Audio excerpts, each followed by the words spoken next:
Yo, what's going on, everybody? Welcome. Today is Tuesday, second stream of the week. VeeDotMe here, your home for roguelikes and all other kinds of games that we play on this channel.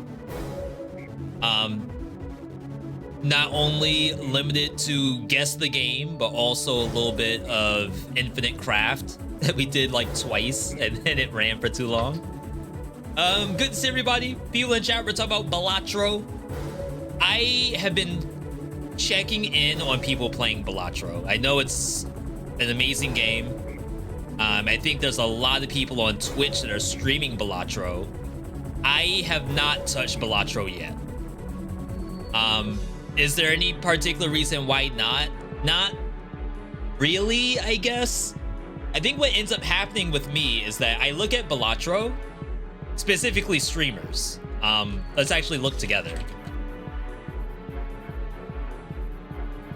Let us take a peek. All right, so I'll go over to Twitch and I'll look at Balatro and I'll see who's streaming it. And I'm looking for anyone who looks like they are new to the game. And I think it's a lot of max difficulty.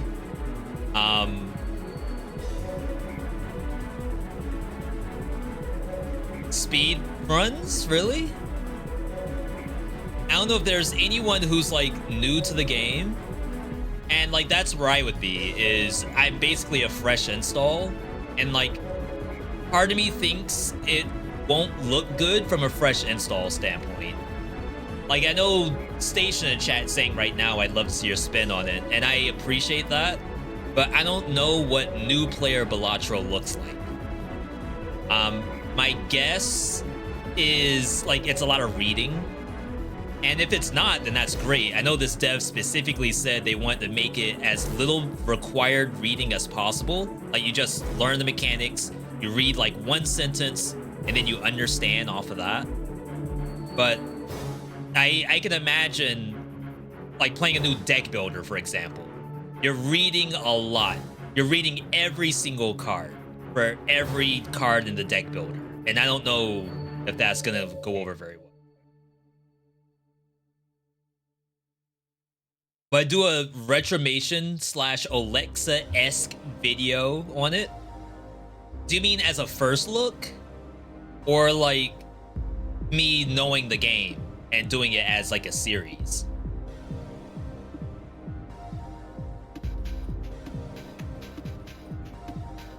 I mean, I'm not opposed to trying it.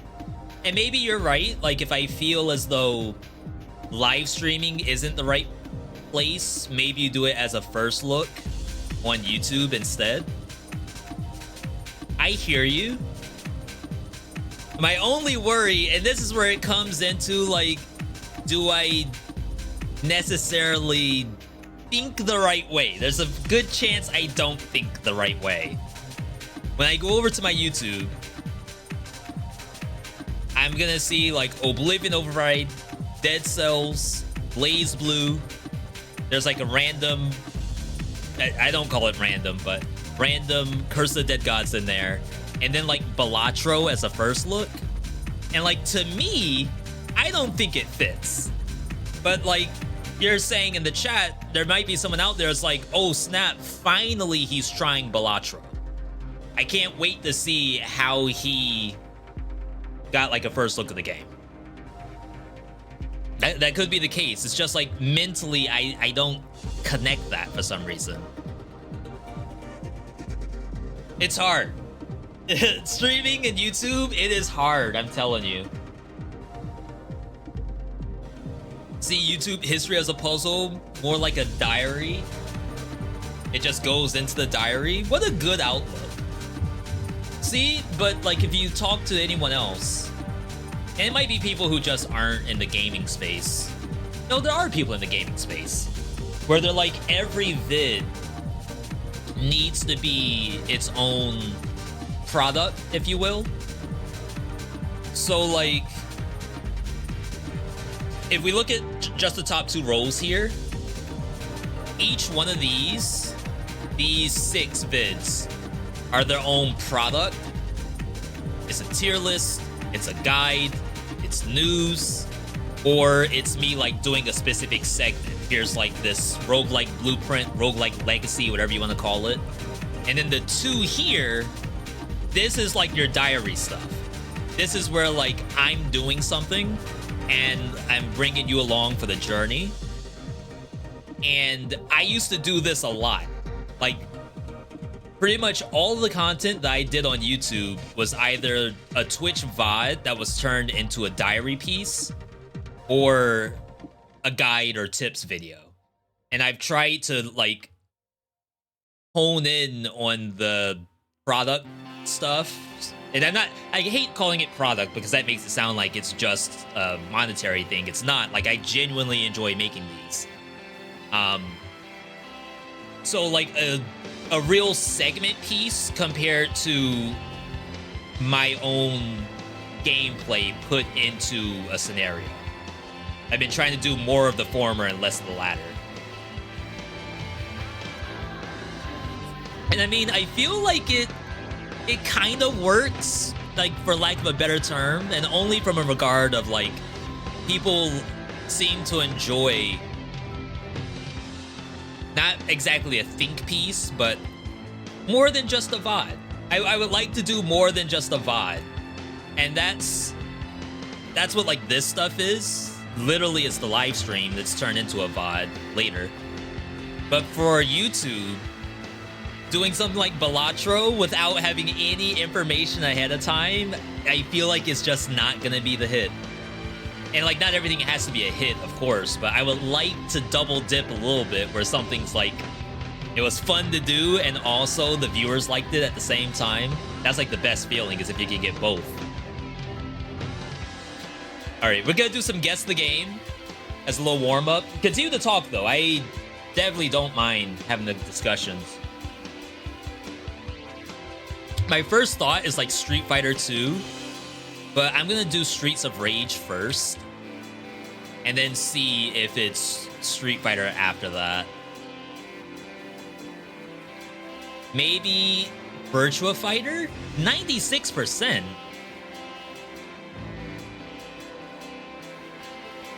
This looks 3D though.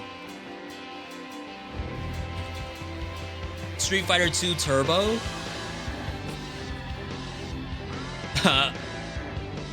So this is Tekken, right?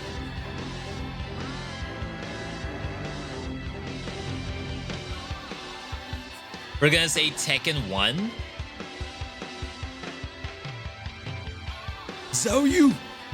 We just talked about her. Someone asked for the vid of Xiaoyu twerking. And I was like, I can't do that.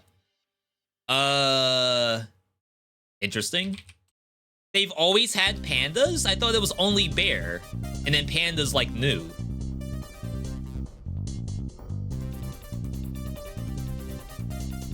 Wait, this looks just like Tekken 8. What in the world? You could do this today. This is nuts.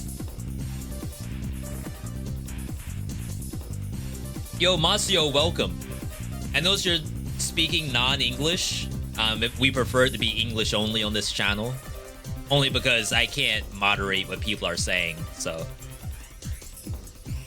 Let's do a different one.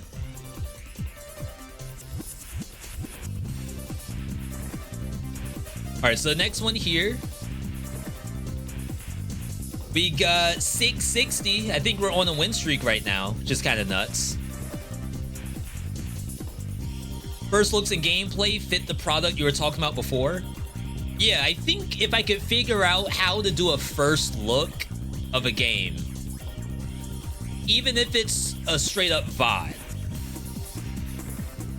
how to make it still feel like it's its own segment. So like this, for example, this is a first look of Risk of Rain Returns, but it is just a VOD. Like, it is literally like I live streamed it. Down 36 minutes Returns. after doing some editing. Interesting.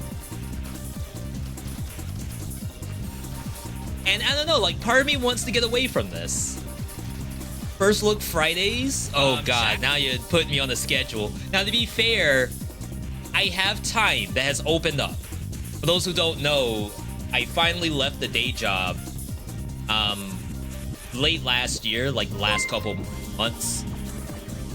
And now that I think about it, it's basically been 5 months since I left the day job. Now that's March, which is kind of sickening, really.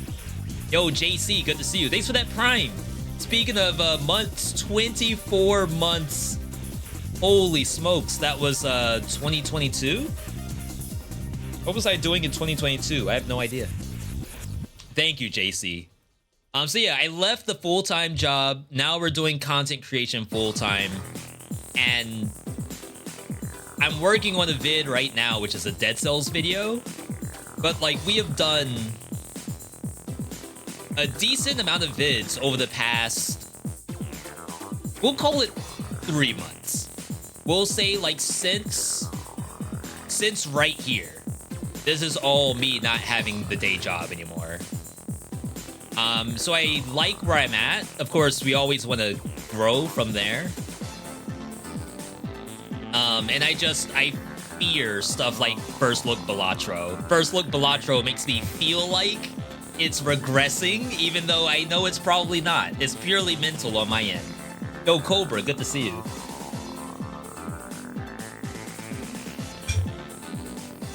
Tomb Raider? Like one of the old ones? 74%. What does this look like? Is this Halo? I just feel like it's a little bit too much sand. I know Halo has like desert areas. This looks like a door.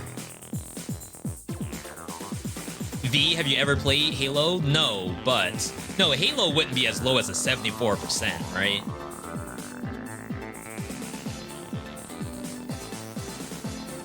Maybe like a Prince of Persia. Not Sands of Time. Sands of Time is actually good.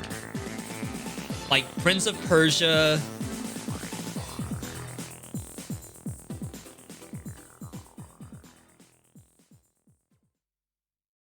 Fallen King? Warrior Within. Okay, not exactly. Switch 3DS. What is this? Is that Naruto?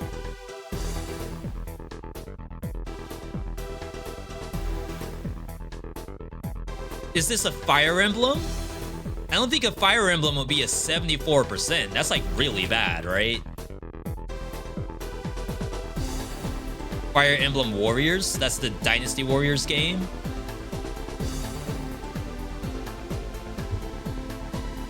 I only went Warriors first because I remember that a lot of these games came out on the handhelds first.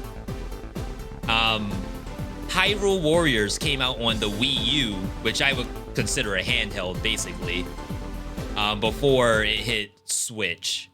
And me and Airless has a decent amount of time on Hyrule Warriors.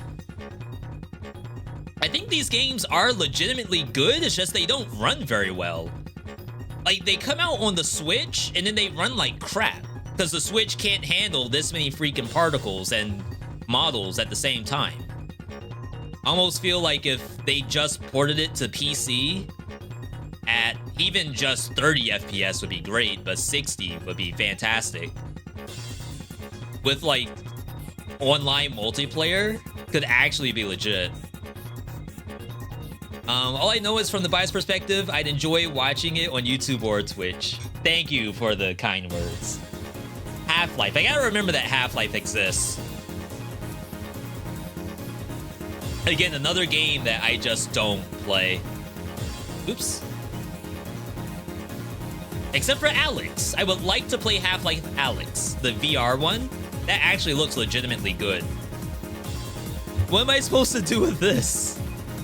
It's just a box. Give me an Animal Crossing. Just make one up. 85% though, wow. For yet another block. This is so unhelpful. Give me a balloons. iOS. So it's either a rhythm game or like a racing game. Is Just Shapes and Beats only on iOS?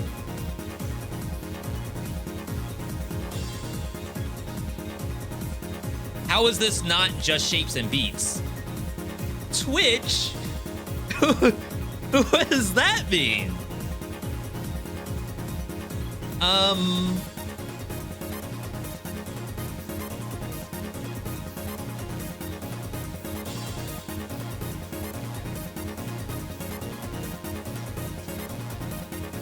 Wait, I think I looked at this because I remember someone said, V, this game's actually really fun. And what we saw was this pattern, which reminded us of... It reminded us of the boss in Tiny Rogues. Tiny Rogues has, I think, a skeleton boss that does this as bullet hell. And the character has to, like, walk through the open spaces and not die. Yeah, that's literally the game. How is this not Shapes and Beats?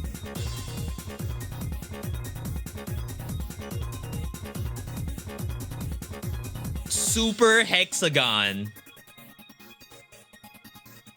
Does anyone know this game? 85% and it's not on Steam?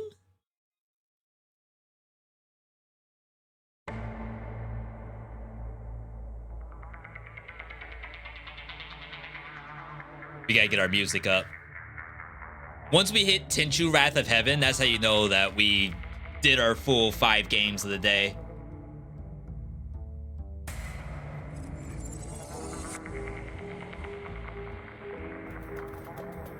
I have not killed a...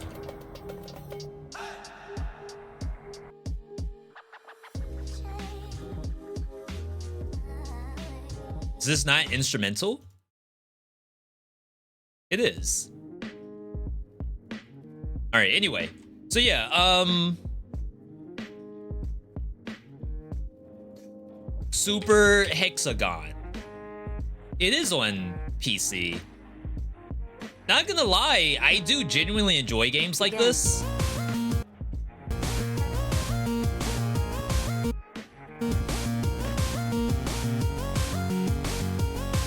It's just like, how am I gonna stream this, right?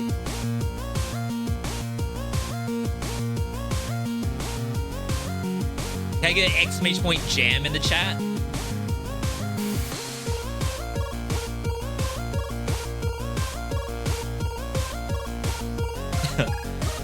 Kind of mesmerizing, right?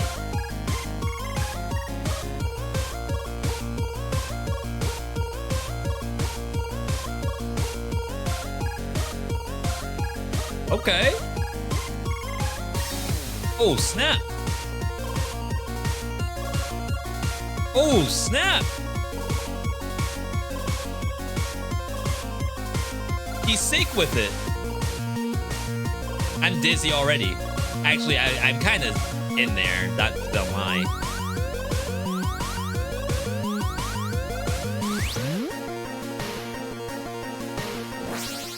Oh! I died. I mean, the game actually looks legitimately fun for $3. Wait, is the dev of Dicey Dungeons? Oh my god. Talk about range. They did VVVVV? Talk about range. Holy smokes. Better range than Tim Allen mixed with a little bit of Steve Carell. Oh, wow. Okay.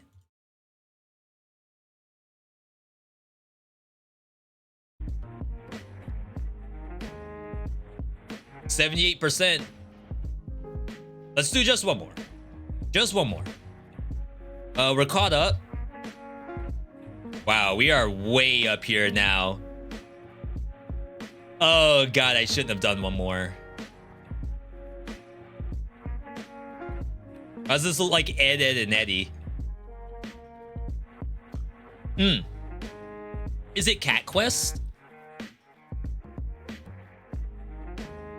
There's a cat right there. It's not Cat Quest. What planet? What am I thinking of?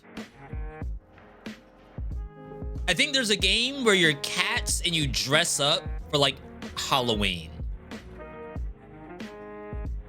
But it's also like an action game. Super Costume Quest?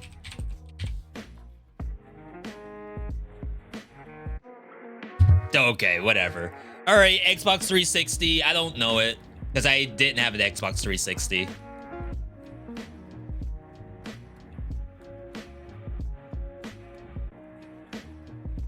Oh, it's Castle Crashers.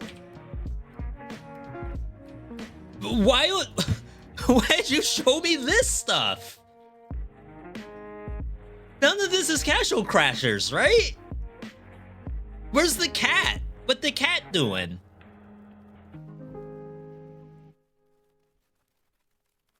Oh yeah, look at that. That is some gaming right there. It was a different time back then, different time. Some may say that games like Dead Cells were made off the success of games like Castle Crashers.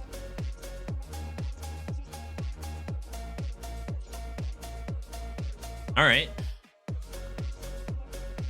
You could see it from the fist? Oh, from here? Yeah, I didn't know. I had to see the character. Like, I didn't know it was Castle Crashers until I saw this.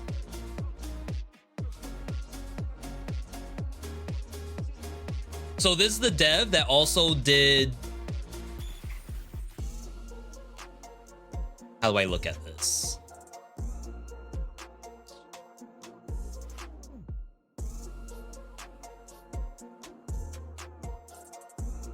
The Behemoth? Battle Block Theater. Me and Airless have a few hours in this.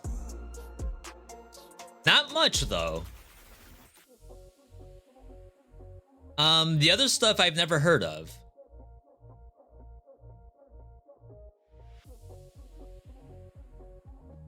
All right, that's sick. So chat, today's Tuesday. Usually on Tuesdays we do V Try Me, but we're actually doing that tomorrow for Berserk Boy. We might do something else tomorrow too if I get one more game in time for it. But Berserk Boy definitely on the list. Spell Disc. Wait, this is out? March 1st? No one told me.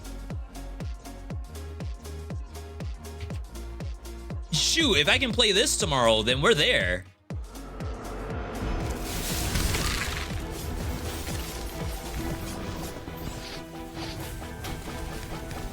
I'm still worried on how this game actually plays.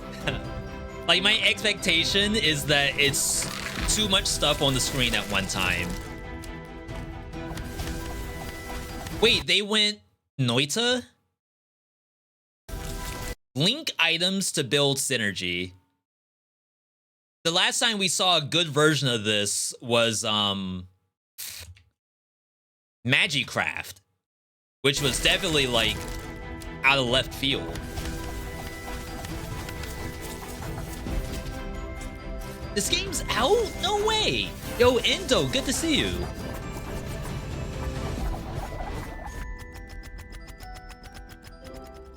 Spellblade. Spell Rogue. Spell Sword.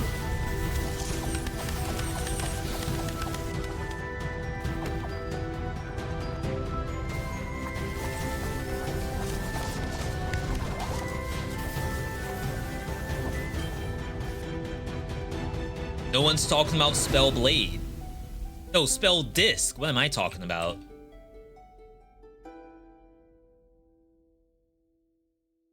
Berserk Boy looks incredible. You're gonna pick it up? Yeah, we'll be playing that tomorrow. I think we could have played it today, but I'm not gonna risk embargo breaking. So official release is like tomorrow, right?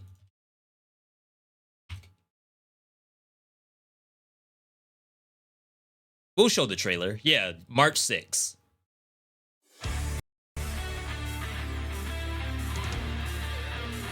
Gives me some time to research spell disc.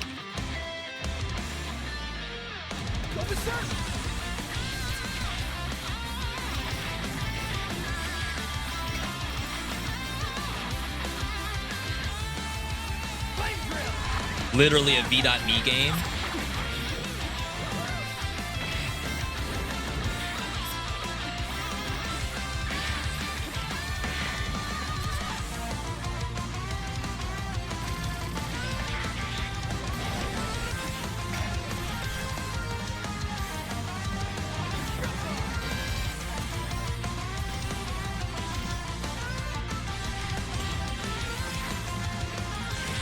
The animator for this game is amazing too. I follow them on Twitter.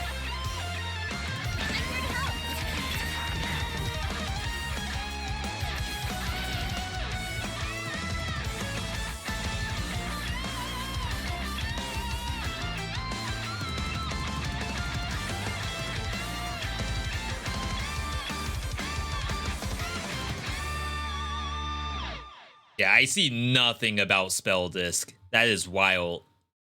That game is gonna fly under everyone's radar.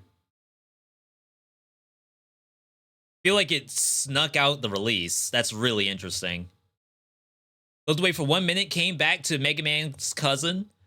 Funny story, this game had been in development for a while, and then someone at some point went on to Steam. And I want to say they like stole the page.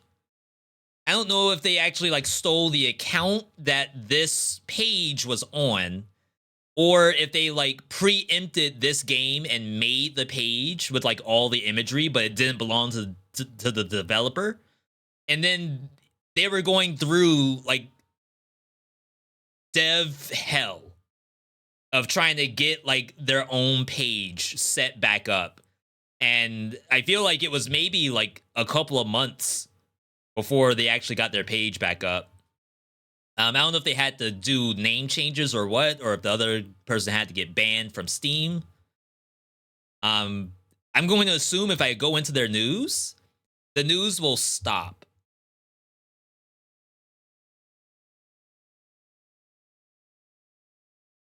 Yeah, we're back. Yeah, at some point they were gone because the page was like taken. It's like actually wild. I can't believe that that's a thing. But we'll be playing this tomorrow.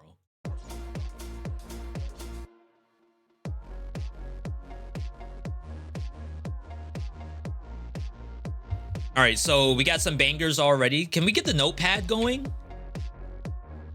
V, please notepad me.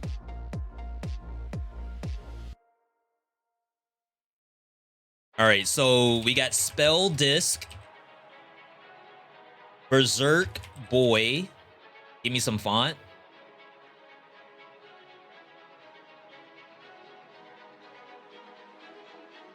Okay, I like it. I like it.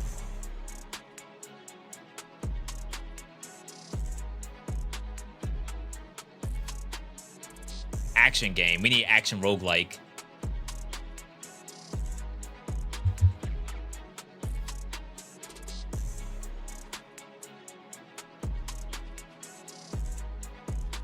Okay. What else we got? New and trending still.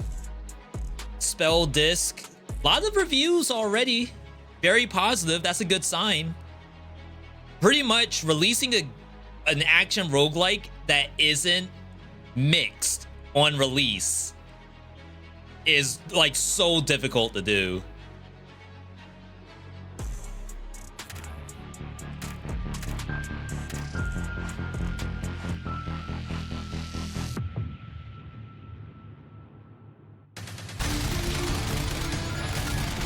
Bullet hell? A little bit of Gungeon. Unlock heroes. Insane bosses. Is it survivors though?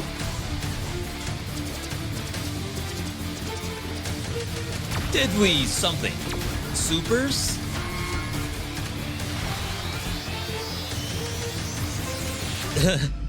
Dev, the text is too fast. I can't read. All right. So I don't know if this is a survivors game or not.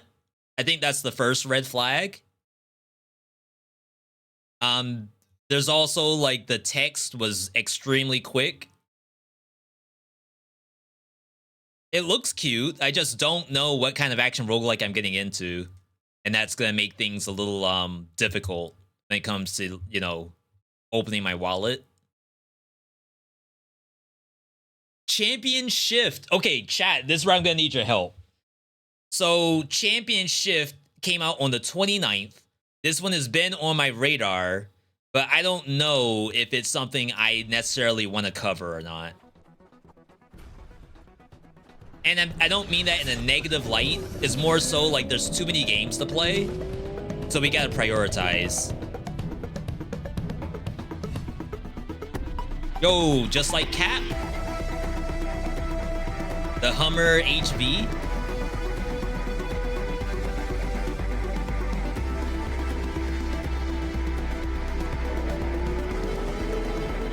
Don't worry, we'll see gameplay. Bullet Heaven action roguelike. So Bullet Heaven it could mean survivors. It kind of depends on how you like to describe your survivors games. 4-player online co-op.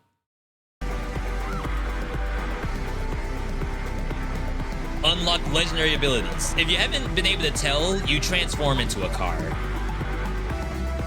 Every character has its own vehicle. And that's like the whole point of like power shift. Shift as in car.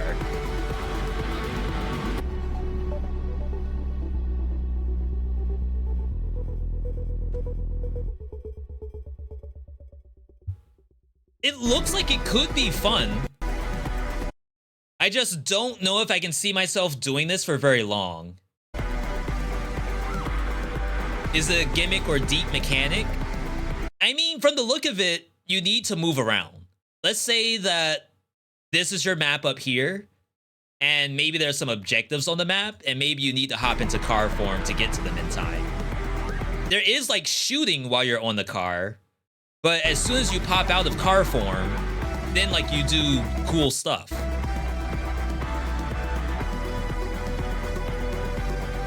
Now, they could make it legitimately good. Or like maybe there's a build that like if you swap back and forth between car form and regular form, you get bonuses. Maybe car form does like turrets on the map, and then when you pop out, then you get to do your action stuff. If it's just like you use your car to get through 50 monsters in order to get to the actual boss, and none of these matter, then sure, I don't know if you necessarily need to have a car. Like, you may as well just cut the map in half. But if there's a reason to be in car form and pop out and do something cool, like that, like when you leave car, fire rockets, that to me is fun.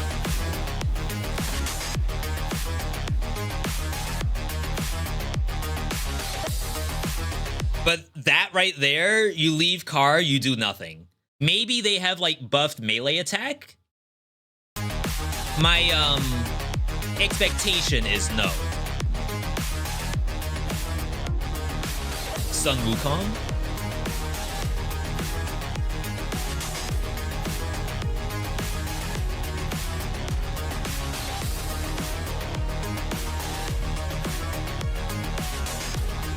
Oh, it looks like some of them you have to defeat an X number of monsters. And maybe like that's where the car is better.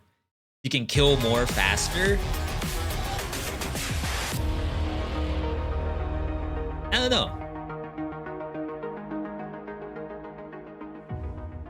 If you all think that's something to look at, I wouldn't mind, but it's not high on my priority if it's not something that the viewer's interested in.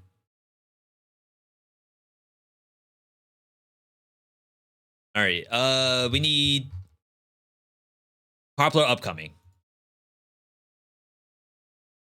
Toho, Ancient Weapon Holly. This is new. March 7. This is new, and it comes out in 2 days.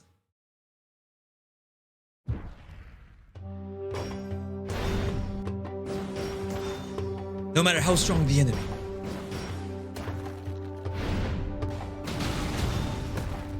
trap it, bury it, eliminate it.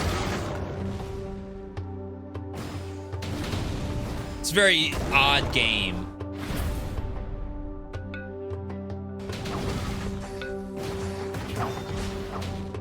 Rip.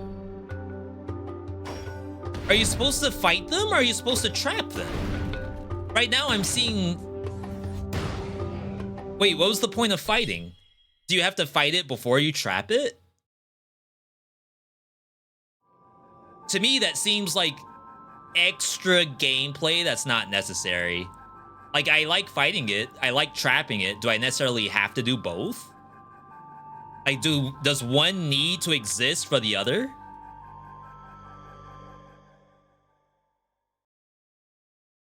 I mean, like, visually, the game looks pretty nice. But looks don't do everything, right? It was just so weird. Like, there's this parry gameplay for a while. If it's like every enemy has a stamina bar and they won't die unless you do the bury mechanic, I'm going to tell you right now, I'll probably get through the first biome and be done.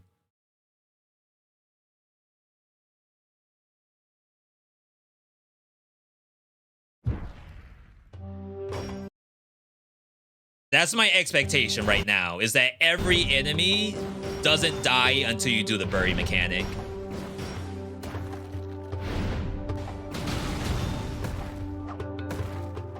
I'm waiting to see if something just dies by itself.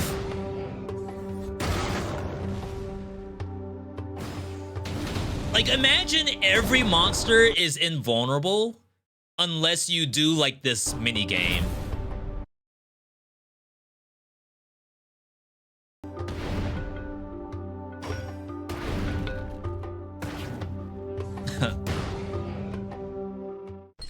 Yeah. I wish them all the best, but if that's what's happening, then I know I'm not going to be able to stick with it for very long. Arc Sync. Action roguelike bullet hell. Vellum. We saw that before. Maniac. What in the world is this? Is it another Survivors? Here's to the crazy ones. The misfits. Yo, Esty. The rebels. The troublemakers. The ones who see things differently. Look at how he's holding the gun. Yo, look at this guy. Differently. They're not fond. They don't care. Like, that's the fun of it. No It needs to be status weird. You can quote them, disagree with them, glorify or vilify them. About the only thing you can't do is ignore them. While some may I wonder how see this them game even as the runs. crazy ones, we see them as human beings. Because in the end, we all want the same things. It's the Christmas miracle. They're just willing to get busted.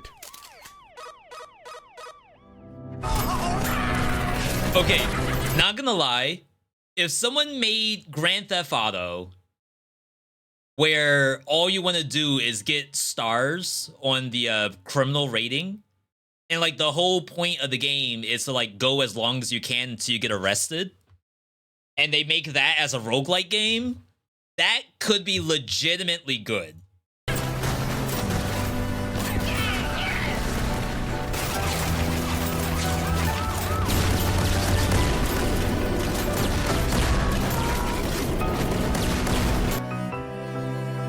I feel like that's kind of what they were going for here. But like, what's the goal? We've seen a lot of action. Like, they really focus on just blowing everything up. And while people love blow-up simulators, I do want to play a game that has, like, a task. What's my task? What's the win condition? Like, all of this is very, very cool to see. But if someone was to come into my stream and ask me what am I supposed to do, I would just say I'm just causing ruckus. It's the whole game. Like what you're seeing right now, this is all I'm doing for the next 2 hours.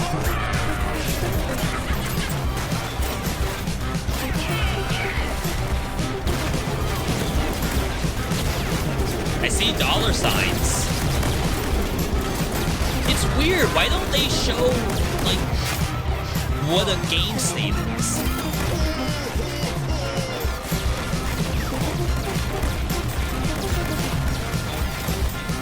I think this is another scenario where the trailer could have been better.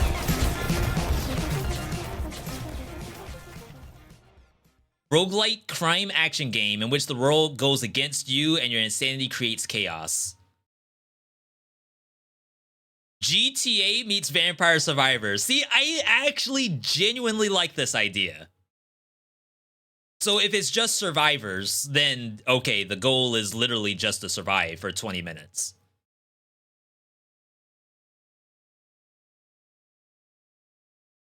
But they aren't showing like what an actual game looks like.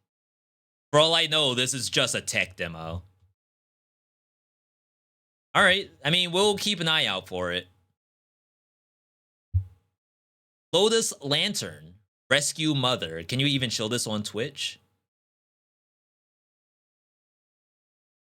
No, not my Hades.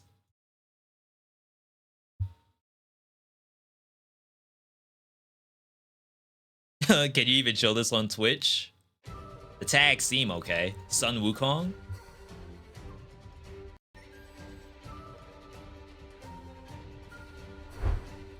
Now, I don't like to call things Hades clones or anything like that. You just think of Hades as, like, something to draw inspiration from. And then try to build your own game out of it. So it's always interesting to see, like, fresh takes on the genre.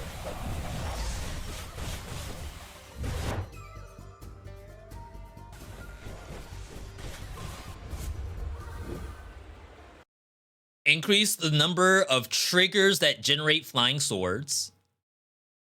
Basic attacks have a chance to generate blazing swords. So we're a little bit more on like the warm snow aspect, where these look like they are triggers for other cool stuff. Definitely this is the English translation, runs on into the next sentence.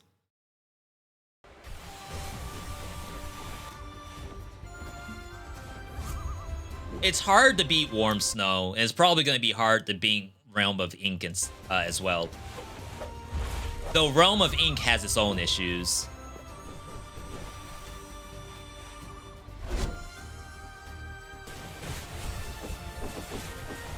You know, I bet the actual movement in this game is fantastic.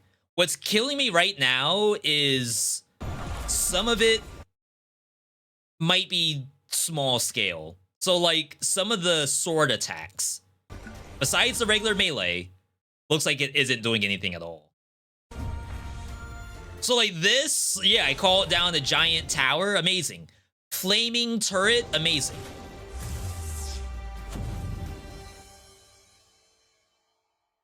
But there's, like, a charge attack. Like, normal sword play, kind of cool. The blades flying everywhere, cool enough. But like these little blade attacks, I feel like they're nothing. Like literally just breathing on the monster. There's no impact either. Like there's zero reaction from the enemies. They're just sponges. Now maybe yes, you get like stun on hit or cold or something like that, and now the monsters react to your damage. But as of right now,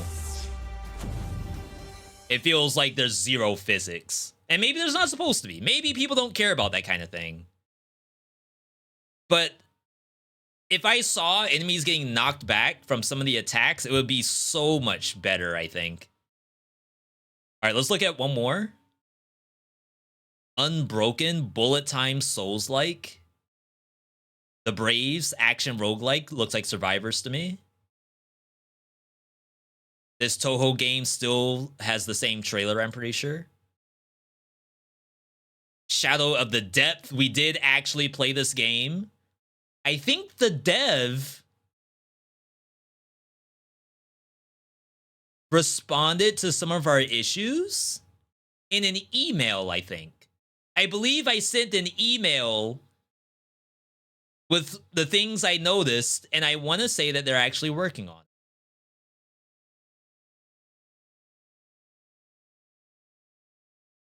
Hello, survivors.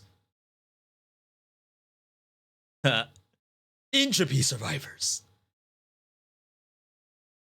Got the dog in them.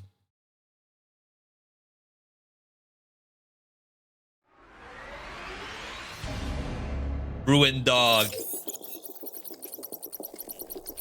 Okay, we might have something.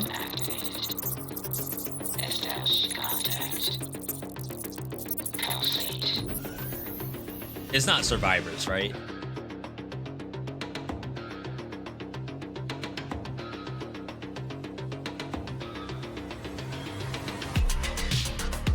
Okay, we found 3 monsters so far, which is like, I mean, Deep Rock Survivors is doing really well right now, and it's basically 5 different kinds of monsters, right? So you can't complain about that too much.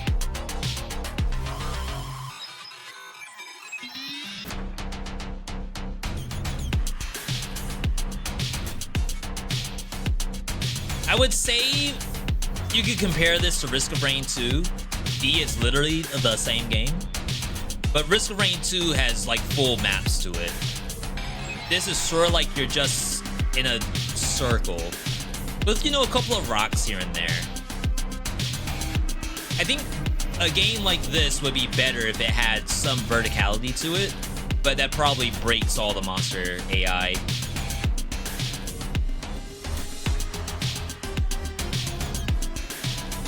Because I think I've seen people on YouTube mention this game, where it's like Risk of Rain meets Hades, but it's definitely not Risk of Rain. It's only Risk of Rain because you shoot stuff that's coming at you in third person.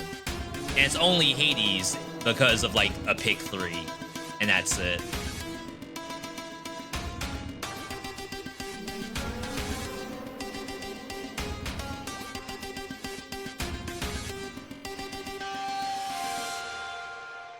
They got the dog in them. Yeah, this one's probably all yours, chat. I'm not gonna say that it's got some work to do, but for me, I don't think I'm the target audience.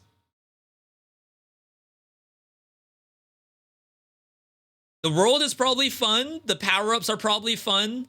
But like this right here, this is like the best example I could possibly give. I don't even know why this is a screenshot. This is probably the worst kind of screen grab you could show for this kind of game. It's like if it's bullet heaven, you obviously want to show like what does a busted build looks like.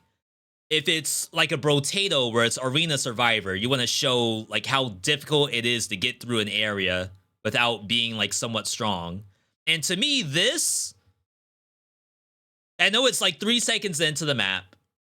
So you could say, yeah, V, the monsters haven't spawned yet. Nothing's happened yet. But like, do you really want a game where nothing's happened in the first 5 seconds? You could say, yeah, well, in Dead Cells, you might drop in and nothing's happened in the first 5 seconds. But at least you have like the drop in, the little like head goes into the body. You do the animation where you revive. You walk forward 5 steps, there's the tubes. You walk forward a little bit more, there's the monsters. And then the game starts 5 seconds in. But at least like up until then, stuff has happened. Here, I'm staring at the stars. And like, yeah, maybe I admire the horizon. Maybe I take in the grandeur that's in front of me. I don't know. Power-ups look like Cuphead bosses.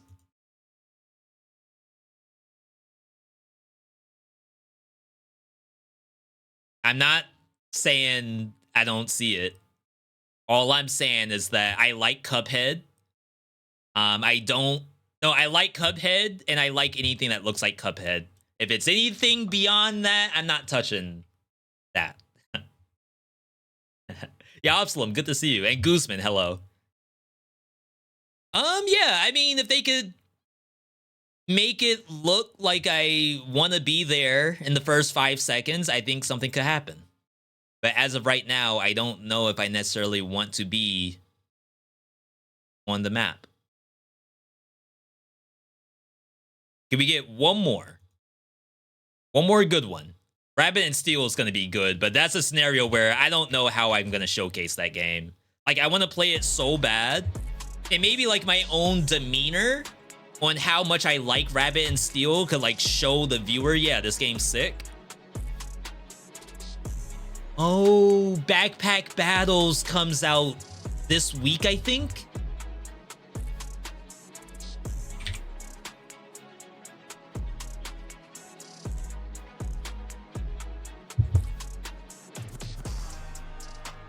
First Fungeon is kind of fun. I am not a fan of First Fungeon.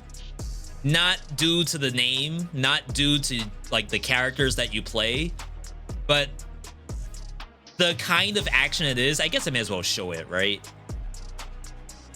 It's probably good for some people. I would say it's not for me.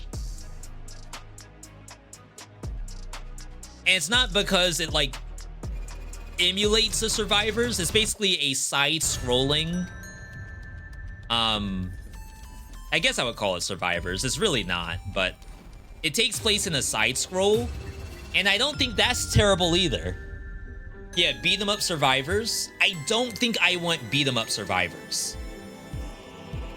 The only beat 'em ups I like are ones that have a real emphasis on the beat 'em up part. If it's just the Survivor stuff, like Busted Build Maker, I don't think I want that in a beat 'em up, like, side scroller.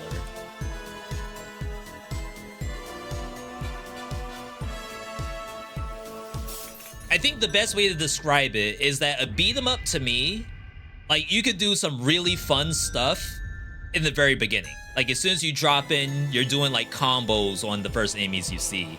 But a Survivors game, the cool stuff doesn't start until this stuff shows up. So it's like I'm in a beat 'em up where I have to like go through a bunch of ducks with only a pistol and nothing else, and then I don't have fun until this shows up. And like you could say, yeah, that's the same thing for a Survivors game, but in the Survivors, you're not in a side scroll. Like, you're not limited to the time it takes to go through the auto scroll. So I guess in some ways you are, but it's a different feeling, I think.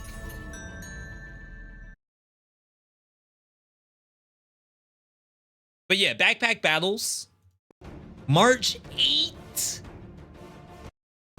Early access. This is gonna be hot, I think. I know you're looking at this and thinking, V, this does not look like a V.Me game. And it's definitely not. But do I have hours in the demo for this game? Absolutely. It scratches that PvP itch. And it's not Super Auto Pets. Like, if Super Auto Pets is cool and all, but in this game, it feels like you're doing something. And it feels like you do something wrong when you die. And I think that is like extremely fun. Shoot, you all might see me in ranked. If you end up picking up, I almost said Super Auto Pets. If you end up picking up this game and you see V.Me, that's the real guy. Yeah, this must be their old trailer. I hope this actually does well for them. One thing that's a little scary, they don't have the price up. I believe they said that the price was gonna be $12.99.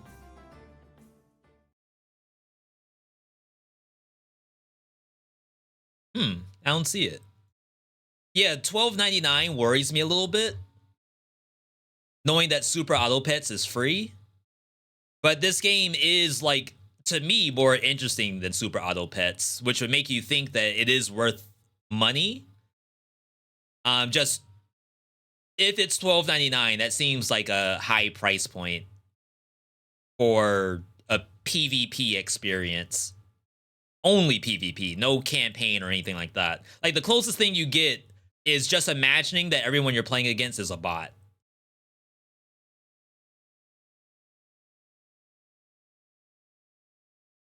See, like, this I know probably doesn't look fun for 90% of my audience, but for the 10% out there who has played this game, I'm right there with you. It's actually fun.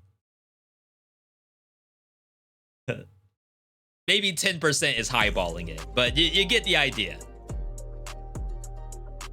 All right, we're not playing Balatro today. All right, we got 2 games. Spell Disc, Berserk Boy.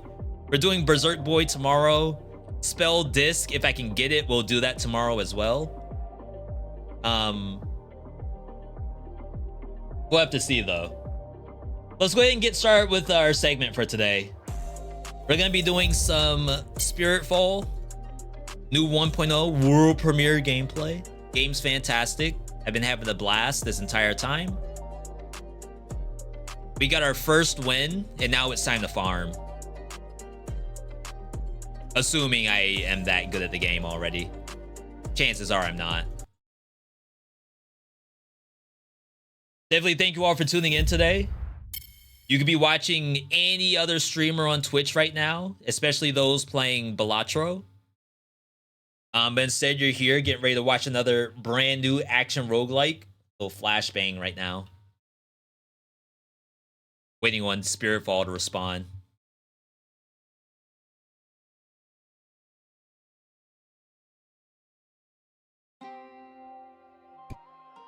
Have to fix the scene, I guess.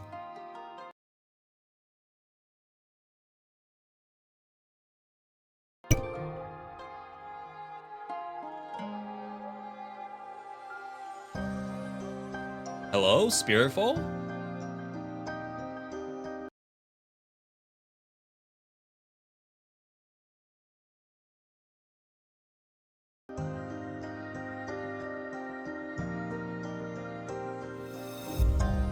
Imagine being anywhere else. Today's stream was tough. I knew I wanted to play more Spiritfall, but today's also Try Me, so I really wanted to play some kind of new game, and I just didn't have one lined up. There we go. And then, like, I think to myself, do I really want to continue playing another new game? When thinking about Blaze Blue and Oblivion Override, I was like, I need to learn a single game. I need to commit time to one game. Not that I don't like playing other games, it's just that, like, maybe there's a scenario where the viewer would love to see you to learn. And rather than just a first look all the time. This is the grapple character. I did unlock our first mask. We have Mask of Sharbora. Deals 50% damage when you have over 85% health. For 2 seconds after being hit, deals damage to enemies to recover up to 30% of the damage lost. That's really strong, I feel. When you pounce, advance 50% of your dash's cooldown. While grounded, briefly dash and jump. So dash leap gives you cooldown reduction. Gain 2.5% damage per hit on enemies. This effect will reset after stacking 8 times or if you get hit. Maybe not good for this weapon because this is very slow. We have Pounce. Is that? Because we beat the game one time, we can now augment the run. I don't know how these work personally. We can pay to set a god to start off with. They're not gonna do. Elite enemies will have unique modifiers. Shielded enemies receive damage reduction until their shield is broken. That sounds really bad. If you drink from a fountain, the next region's fountain is disabled. Costs are increased and enchantments cost more. Health recovery down. The map only presents the contents of the next 2 lines of the room. Relics have a chance to be cursed. All bosses are more powerful and have new attacks. Really? Blightborn enemies are more powerful and have new attacks. I don't know what a Blightborn enemy is. I think that's the Smash Brothers area. The Pursuer Guardian marks rooms it travels through, increasing the chance to encounter an elite enemy. When fighting the Pursuer Guardian, random enemies will spawn with it. These are like extremely evil, I feel. We can get Fog of War, I guess. We get 1 Stray Soul for that. Stray Souls. Purify them at an altar of tribute to activate it without sacrificing health. So a Stray Soul lets you activate an altar without spending HP.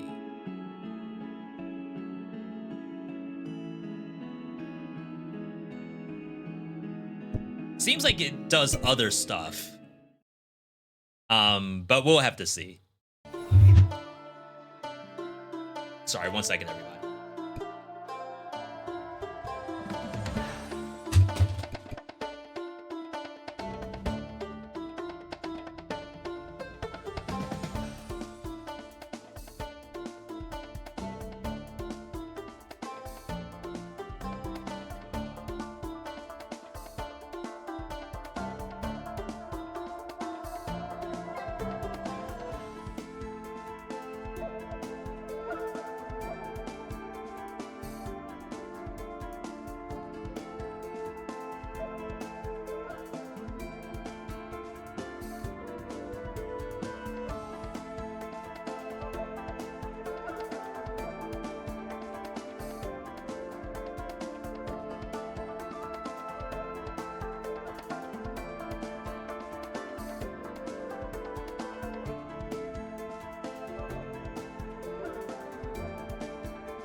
It's like a rumble.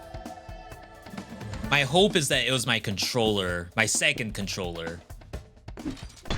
But we'll have to see if I hear a rumble. Alright, so this weapon is interesting. We gotta figure out what the moveset is. It's a very slow fist. Your dash deals damage twice and inflicts wound on enemies. Attacks deal more damage and inflicts wound. Wounded enemies have a 3% chance to receive critical damage. Probably makes sense on this weapon, I think.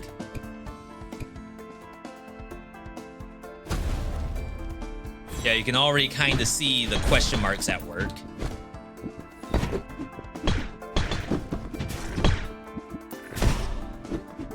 This doesn't seem all that bad. Dang, I missed the other one. Yo, Raydra, good to see you. If you get clone, maybe it's okay.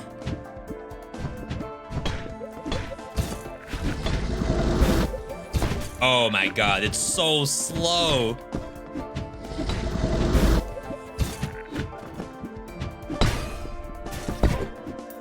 Can I grab 2 enemies?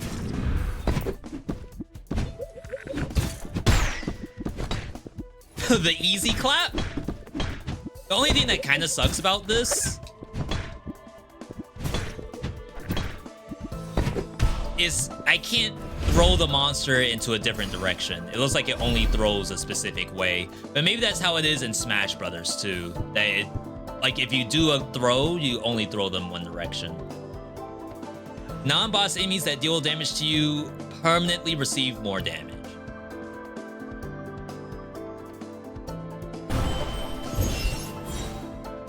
I know it's kind of a weird thing to pick up. I'm probably not going to get too much use out of it.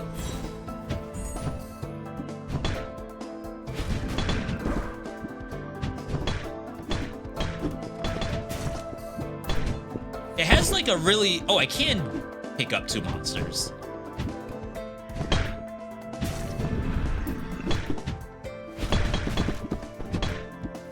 So I was going to say it has like a supremely interesting forward air, where like the air persists on the ground. It's like the character will actually slide and do it. That's not my forward ground. Jeez, I don't know why I keep doing that. Launcher deals more damage than inflicts wounded. Enemies that overlap take bonus damage. If I grab 2 enemies, that sounds like it could be very strong. Because like they'll guarantee to take 20% more.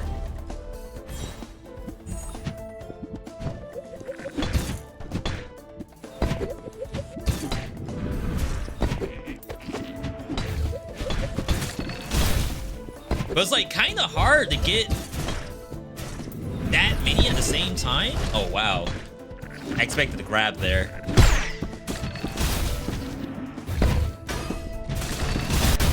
So like my expectation is that was bonus damage.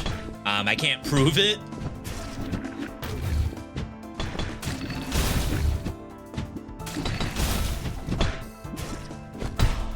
Easy clap. When you are hit, gain money equal to the damage taken.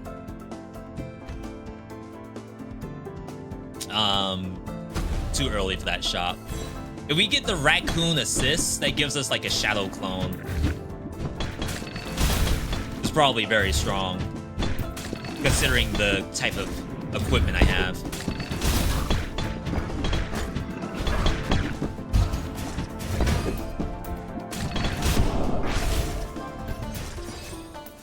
Yeah, I don't know how lenient the overlap is. Well, so much for that.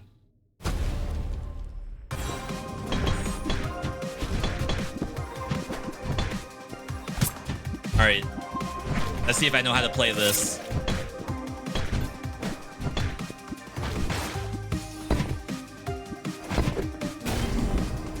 Okay. I don't play characters like this in Smash.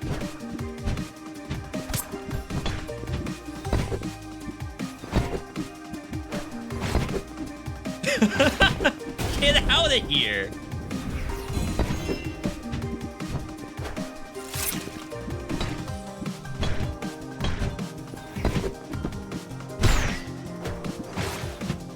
Dang, I lost it.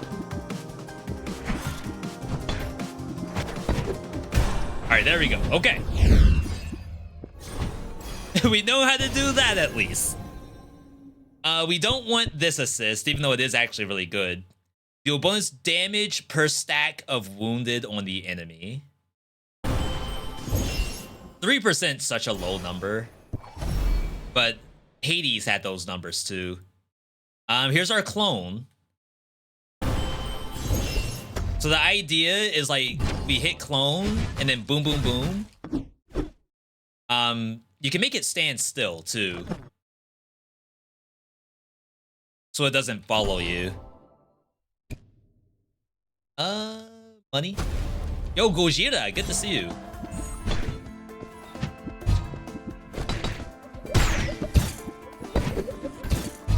Yeah, my hope is that if I grab a monster and like fling it into the other monster, they're stacked on each other, right? So I should get the bonus damage.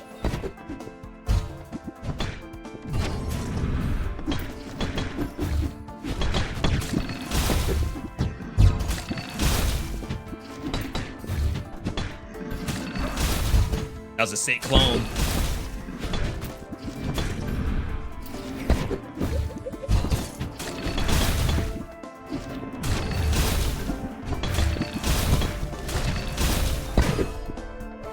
Do we both grab?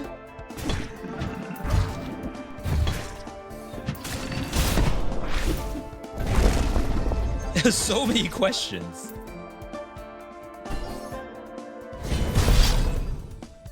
I need yellow scrolls. I've been ignoring those basically all the time. Definitely this. Gain bonus critical damage for each blessing you have that has at least one gem type. I shouldn't need to heal. Surprisingly. Alright. Gojira, did you play this game? I think you could probably pop off in this. Wait, can I even grab her?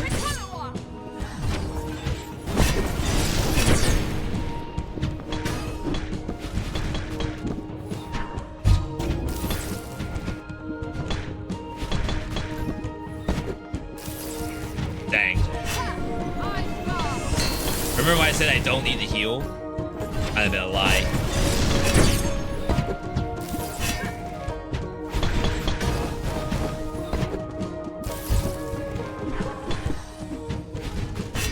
Oh, I thought that would have a much wider area.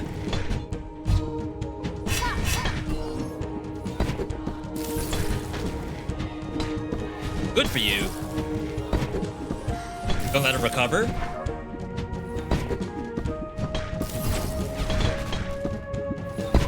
Someone's gonna grab.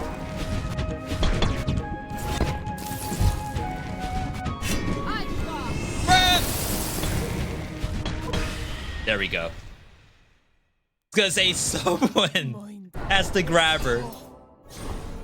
It won't just be me. It's gotta be the clone too. All right.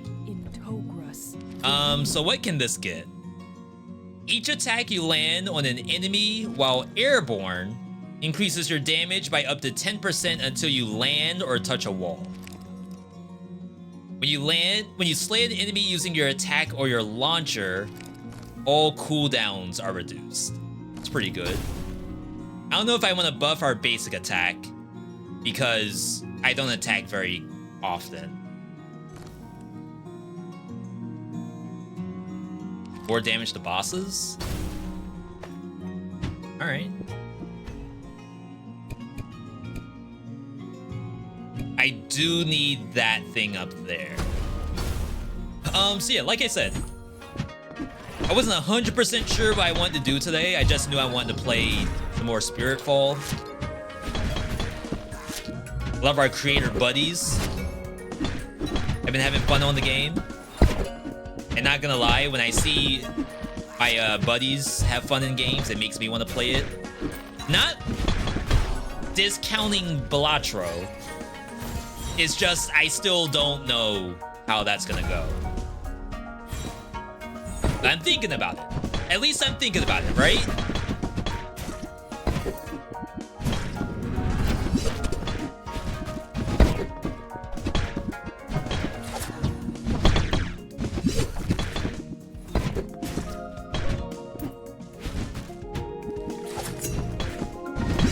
Oh my god, the freaking bugs. These are birds. It's usually a bug that's the issue.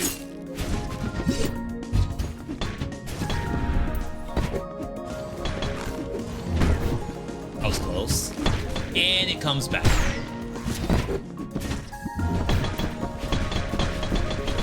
When we're both in the corner like that? Jeez.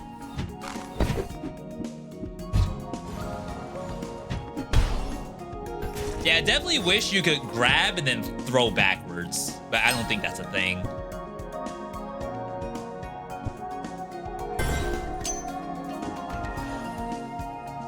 All right, bolt. This makes things confused, so they take bonus damage from behind. If I grab them from behind, what happens?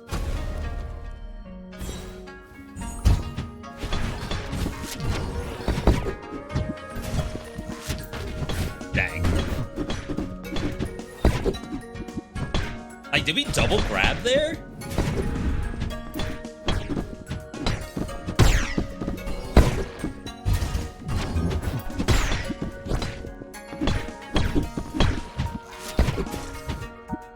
Like, does that even do anything?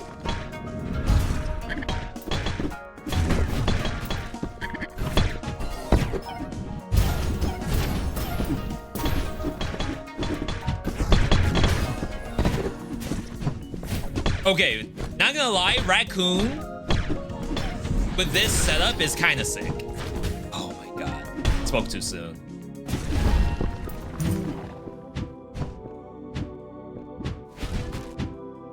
All right, definitely take the free one. I think it sucks. I think that's longer cooldown speed, longer attack speed. These are kind of weird. I always feel like I never have enough money to just buy these out. I'd rather just spend the money at a shop.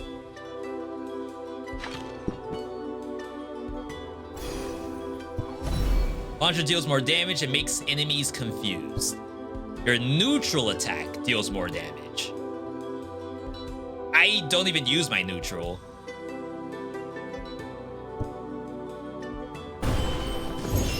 Neutral is this. And it's like, I think I'd rather clap, because I think it aims up or like launches upward. It's kind of weird. We'll go here.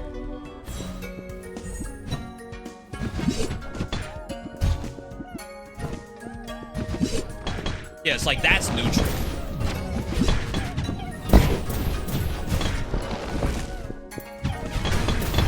Oh my god, that's so dirty.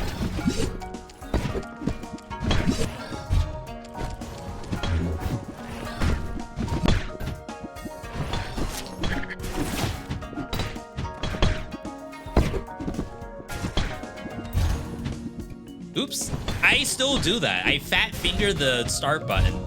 And it's not even just this game. I tried to play a fighting game yesterday, and for some reason I can't stop hitting the start button on the DualSense. I never had that issue before.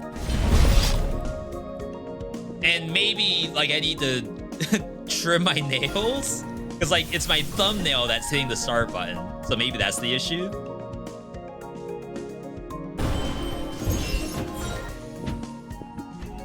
I don't know, I feel like it's never been a problem. I usually like to keep my nails somewhat length.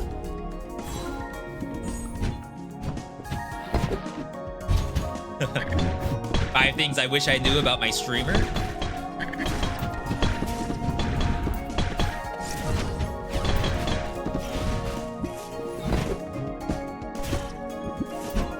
Yeah, good eats.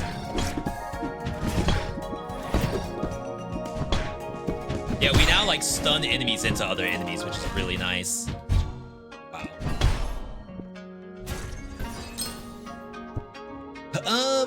This launcher damage. We're doing the launchers a lot. Thumbs are getting swole. Oh wow, this is now appearing. I thought it only appeared on like the last area.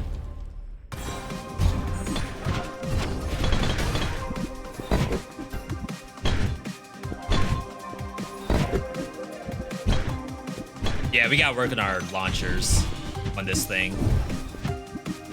Like, our side airs aren't all that bad.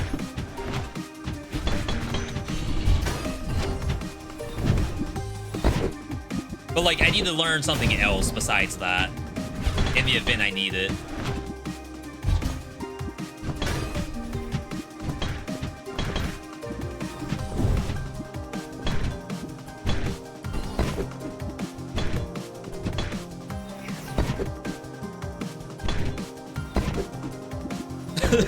Get up there! Jeez! Alright, more launcher.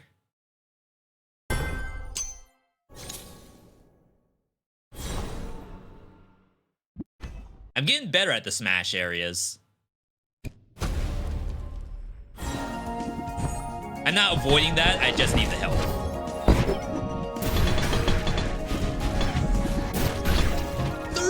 One damage.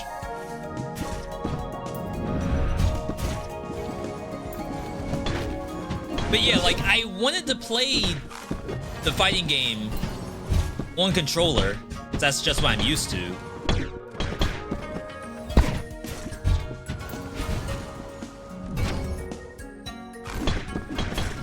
But like, crap, the fat fingering is like actually getting really unbearable. But I don't have a fight stick.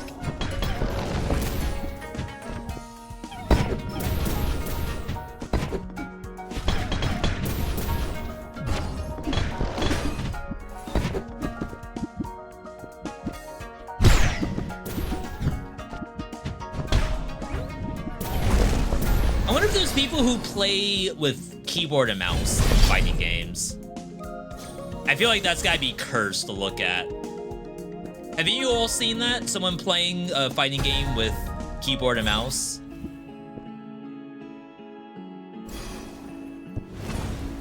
Bolt flamethrower. Attacks deal more damage when hitting enemies directly from above. Chance to apply an additional stack. That's actually not half bad.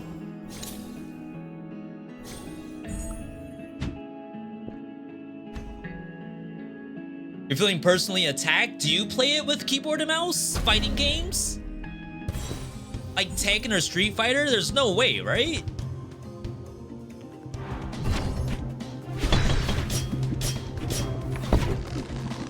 Oh wow, this is gonna be tough.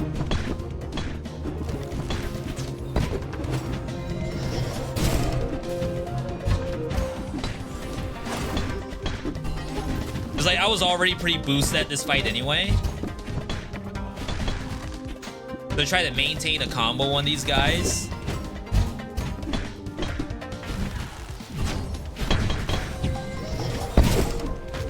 Oh wow, I didn't see Samurai Jack there.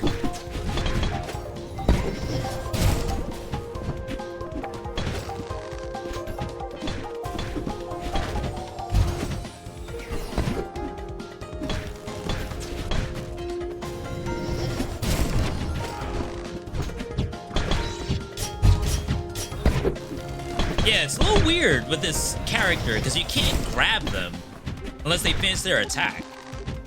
Which makes me worried about some of the bosses I'm gonna fight.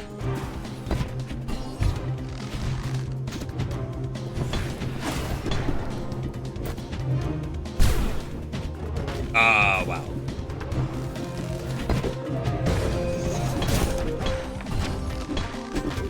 Ooh, that was much faster.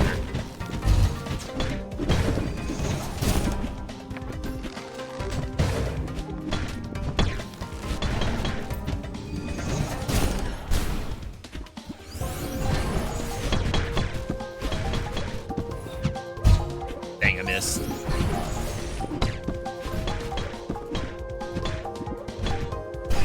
There we go. You're telling me you play Elden Ring on mouse and keyboard? I think Forza does that. Forza speedruns Elden Ring. He might be the current world record holder for the speedrun, but maybe not. But he plays that game keyboard and mouse. And like you can tell because as he's like running the game, each movement is like on 8-way instead of 360 degrees. If you know what I mean, it's like you're playing a third-person game and like the characters running will only run on like diagonal or directly forward. It's like only on those angles and never in between that because he doesn't like move purely off camera. It's like it's the character movement first, then you adjust the camera after. It's wild. But when you think about it from a speedrun standpoint, what if like that's quote unquote better? Because like if you're running with an analog stick and you're not like directly like 90 degrees forward, then perhaps like you're losing time compared to holding W key. W has no wavering to it. Like I'm sure if you're a professional, then you don't have any degree to your analog stick anyway, but I know I would. After using any attack that has a pull effect, deal increased damage. Target is moved towards a set position instead of receiving knockback, indicated by a white ring. Is that just grab? Every 5th attack you land on an enemy deals increased damage. Yeah, is this just grab?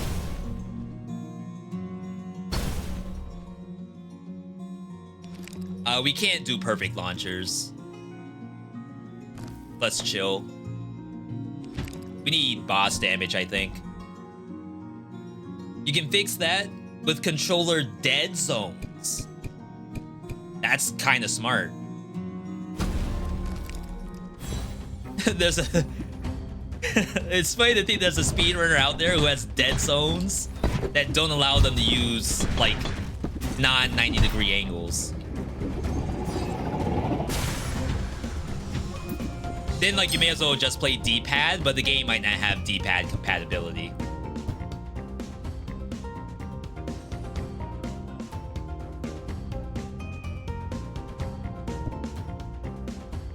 You know, I can't tell. Gain bonus critical damage for each blessing you have with at least one luminous gem. What I don't know is if the attack itself with a gem has critical damage, or if I just have a blanket plus 10% on all of my attacks because I have that many gems. And the game doesn't actually tell you like how many gems I currently have stacked either. That'd be really nice. So like I would know, oh, okay, I'm going from 24% to 30%. Globally or locally. Adrenaline rush. Extra 4% on killing an enemy. I kind of want to see these crits fly off. It's just like if you put a point into that, and it's the former where I said that you only get the benefit of the thing with a gem in it, then that blessing itself is a wasted gem because it itself can't crit. It's just a passive. So I assume that's not the case. But I'd be lying if I said I knew that was the answer.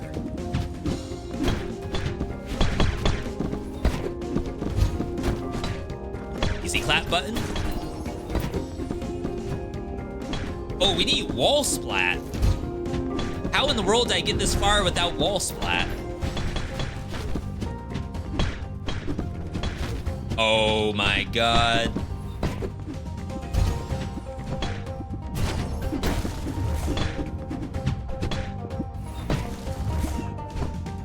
It's like I have to play off my clone.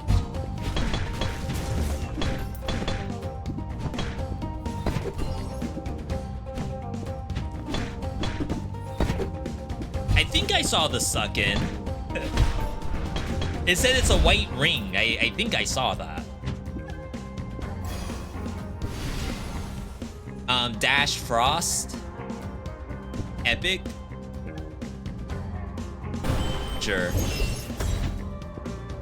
We still need a cast.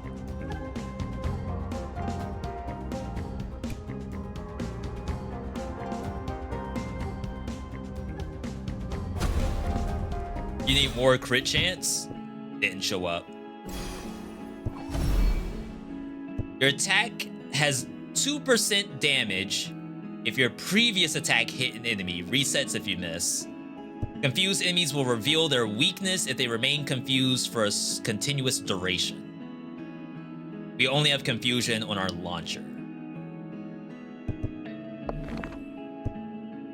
You have a base dodge chance. When below 30% health, deal increased damage and get dodge chance. Unfortunately, I feel like this happens a lot. A lot more than I would like.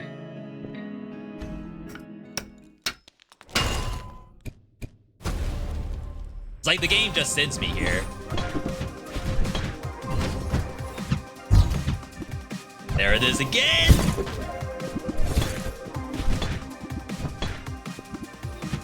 This is a scary monster to be below.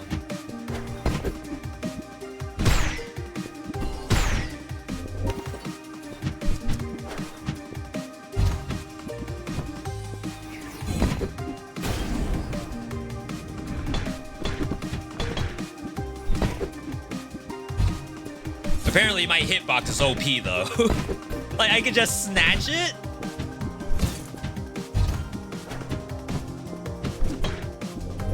Oh.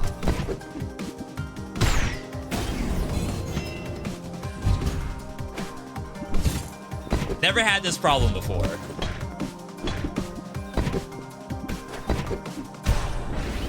Snatch your wig. Bolt. I would have liked any other bolt than that. I might take the extra jump, really. I wanted frost bolt. All right, looking good, looking good. Are the purple numbers crits?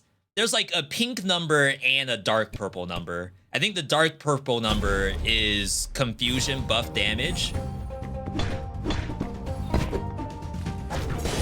From being behind the monster. Oh god. It's like those 86s I think are cursed, not cursed, confusion. The 189, the pink number, that's the crit.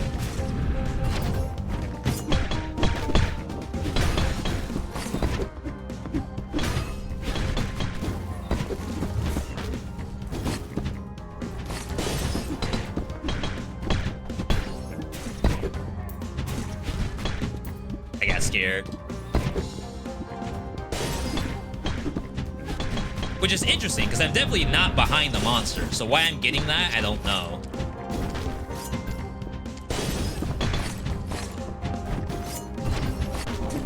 I shouldn't have been up there. It's too much action.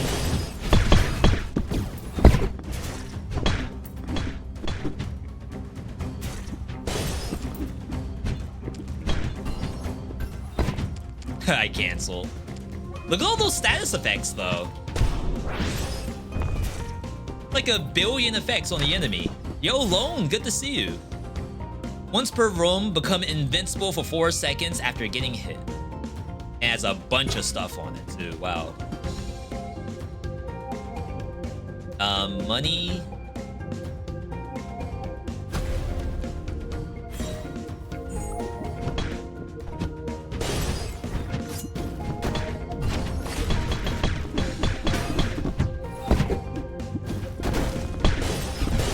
Oh my god, get destroyed. Oh my god. Now who's getting destroyed?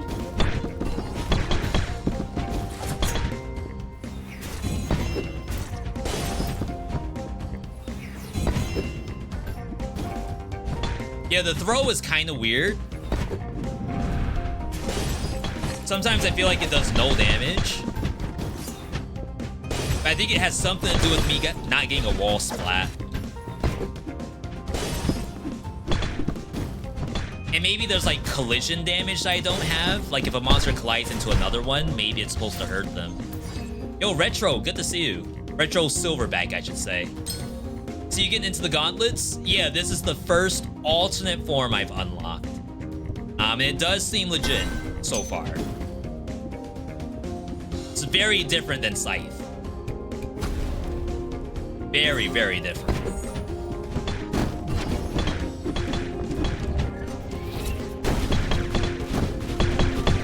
clone gameplay.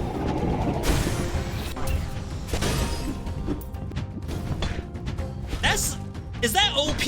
I just left my clone there to do the entire HP bar of the elite.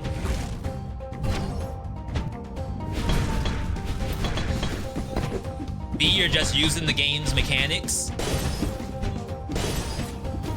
I don't know, if someone did that to me in Smash Brothers, I'd say that character's broken.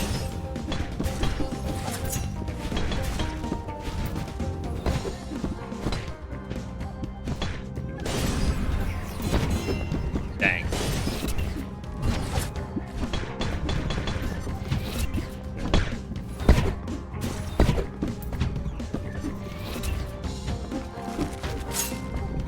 I severely underestimate that monster.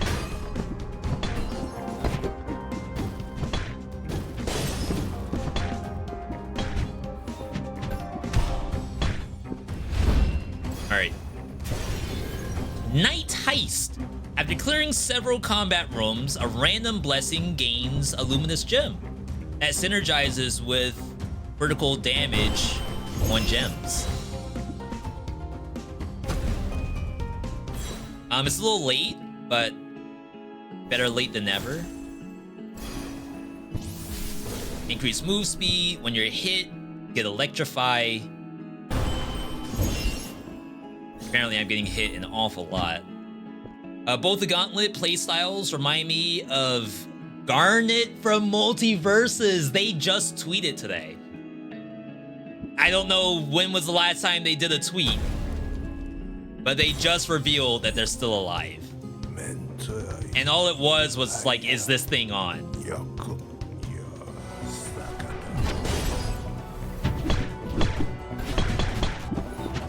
Dang. Oh. Ah, you spawned on me?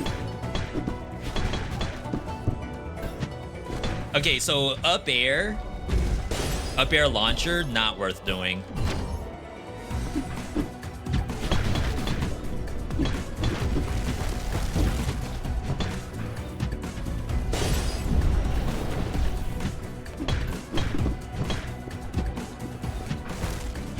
As I do it again.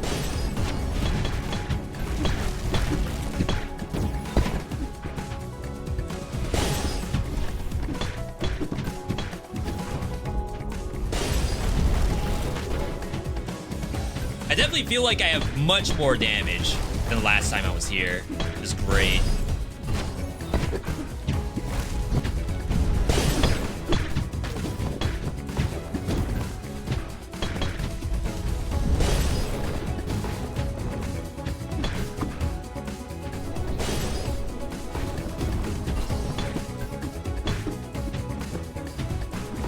I think I can destroy that? I don't know if I need to, though. Oh my god, I'm taking so much damage.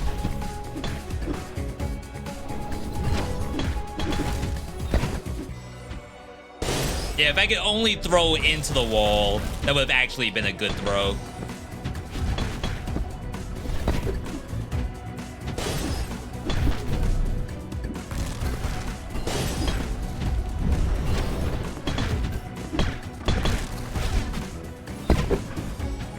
There we go. I don't know how we're gonna do the final boss. I think the final boss is gonna be immune to throw.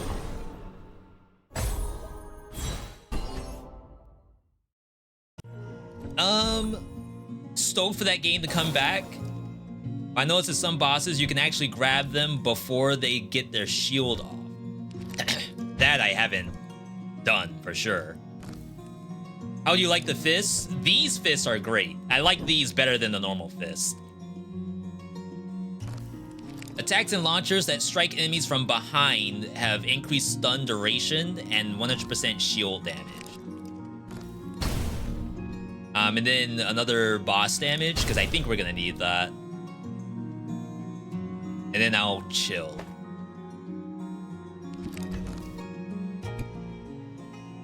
First tribute room.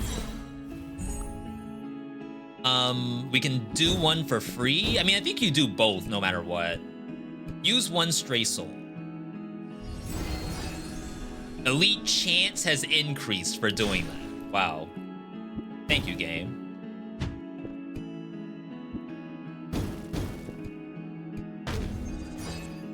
More dice. Speaking of dice, Slice and Dice is apparently coming out into early access soon. What that means, I don't know. I know people are excited about it. We need to do combat runs.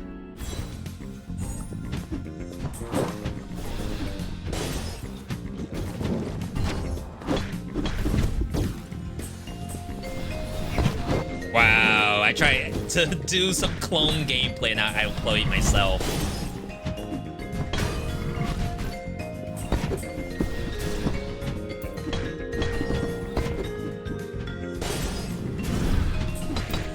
Ooh, that's a nasty looking elite.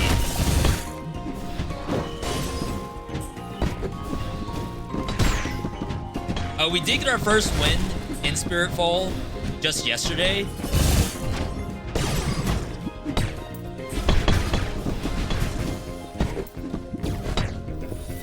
So forgive me if I talk as if I've never seen stuff before, but basically every weapon's different. So it's gonna feel like a brand new thing.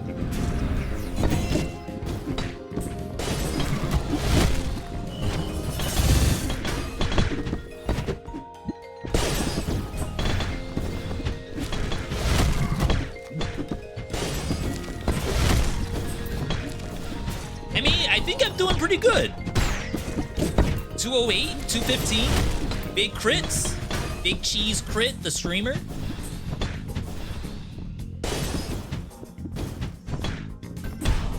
Okay, this game looks hard. It is hard until you find a weapon that you actually like, which is probably the same case as every fighting game, I'd imagine. The more you like your own character, the easier the game gets. Nerf crits buff birds? The birds actually kill me in this.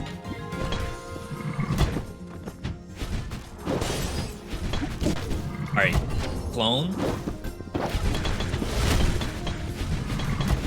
Crap, my clone fell.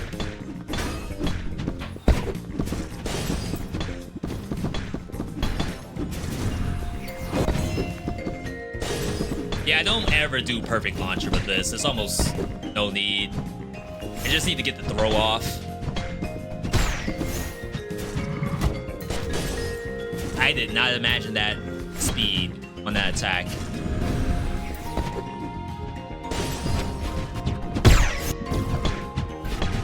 I love how that thing is stuck. It's trying to get down here so bad. Yeah, don't mind me. All right, 1v1 situation. Chad, do you think this is reportable? Obviously, the monster can't get to you. Like, could I just stand right here and kill it?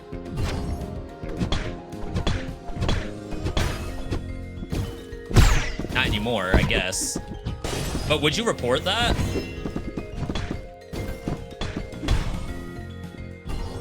Teabagging is giving us the Earl Grey. I want to stack this up a little bit more. There were a few bugs last night. Last night I was doing a mix-up. It's always fun to think about like fighting game stuff in this. Lightning Mask as the speed while also gaining crit from Wolf, and you were popping off. Yeah, I haven't really seen a lot of like true bugs in this. Something I would actually say, dev, please fix. That's my first time seeing something questionable. And even then, that was just like, do you care? Or do you let that slide?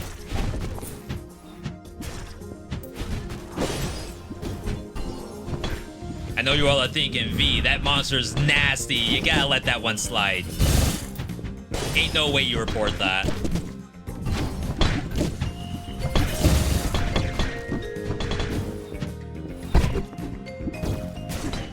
Gonna say we need these to connect together.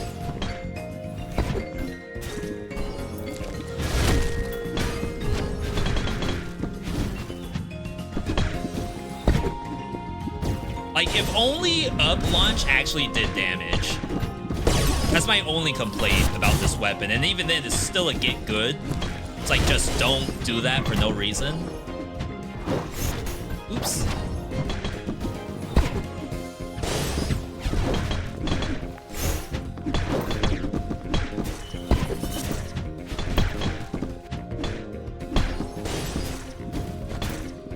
Oh, I haven't been doing clap. Like neutral air at all.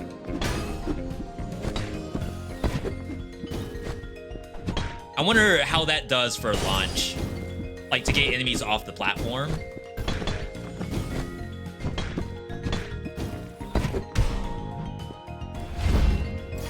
My expectation is I'd rather do launch. Confused enemies reveal their weaknesses if they stay confused. Slaying a certain amount of enemies guarantees the next source of damage will be dodged. Does not help against bosses. Really, I'm focusing on bosses right now. It's already too late in the game. Enemy corpses leave a trail of thorns, dealing damage to overlapping enemies. Didn't he just say focus on bosses?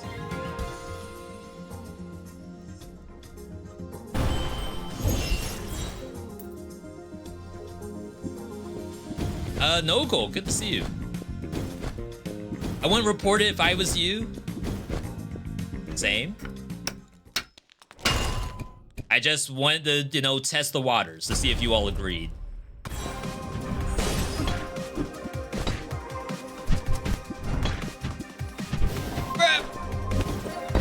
Get out of here.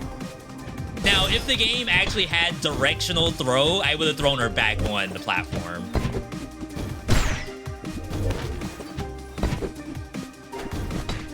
See, like, why not just do throw?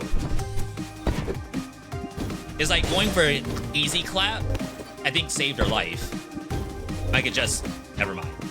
I could just do this.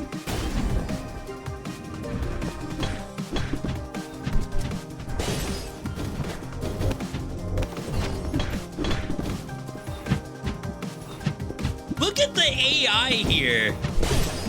What the heck? It just knows.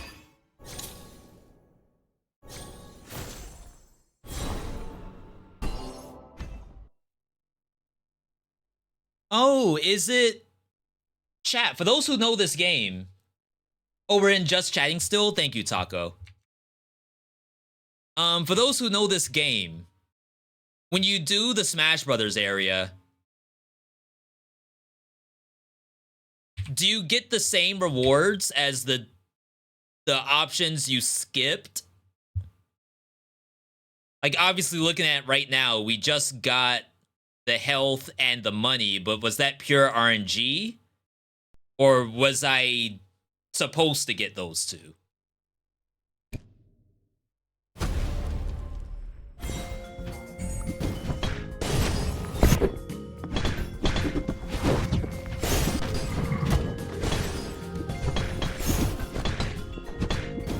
Oh, an easy clap just then? Ooh! The thorns!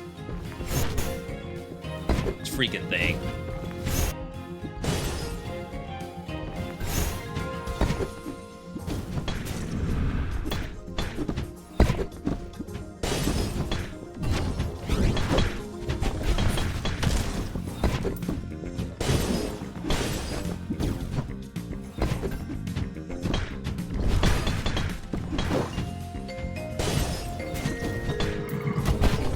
Oh, please.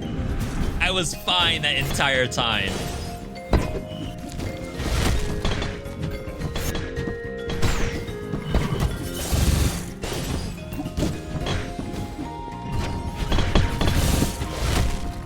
Alright, they're connected.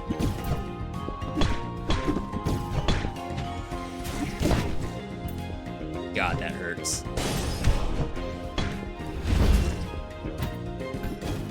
Alright. I don't know how I would do a guide for this game. When you're hit, deal damage nearby. When you open a relic chest, chance to get some health. Deal more damage the further enemies away. That's definitely not what we're doing. Max HP, more healing.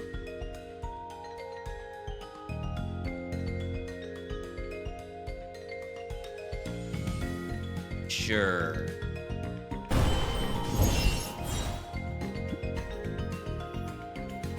I only have one heal left. Like right in front of us, too.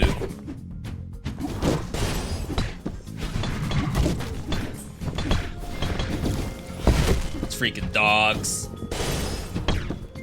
The fact that your clone copies your cast is kind of busted, I think. I think I gotta start throwing down.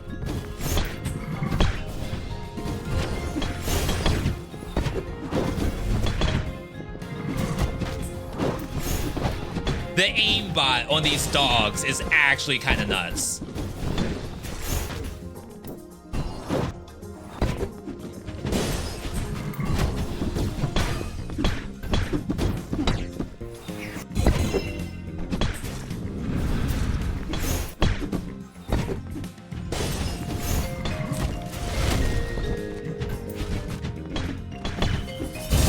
Giga focus when I play this game. It's actually wild. Wow, I'm about to die.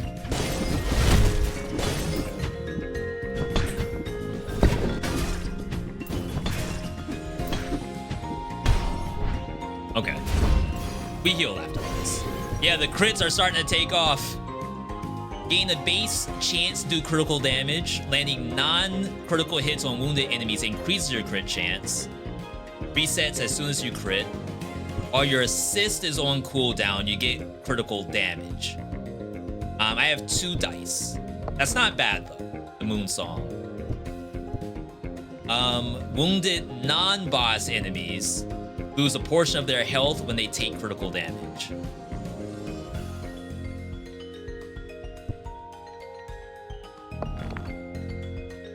Alright, Moon Song came back.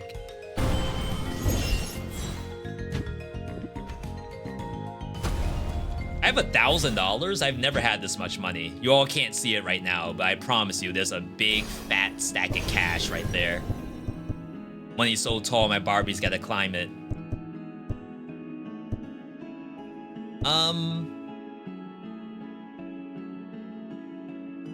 This could be cool. I just think that this won't be happening anymore. I think we're beyond non-boss enemies.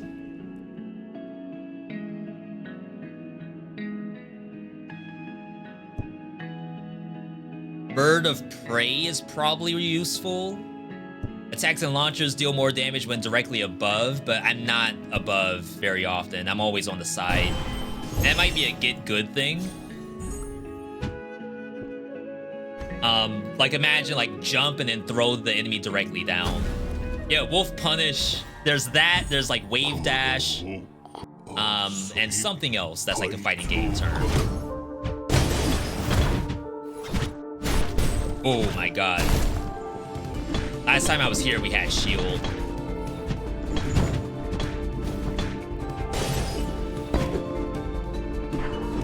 Take dodge.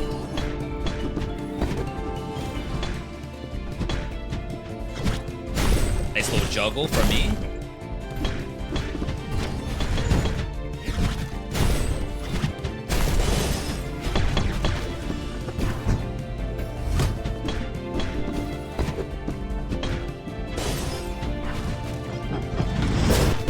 I did not remember what attack that was.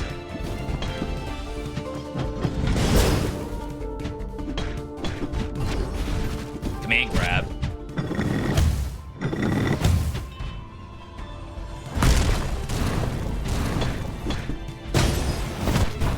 Dang, so not being able to just grab them out of their attacks is something we have to get used to. Last time I was here, I broke projectiles when I dashed through them, too. Oh, I thought I was my clone.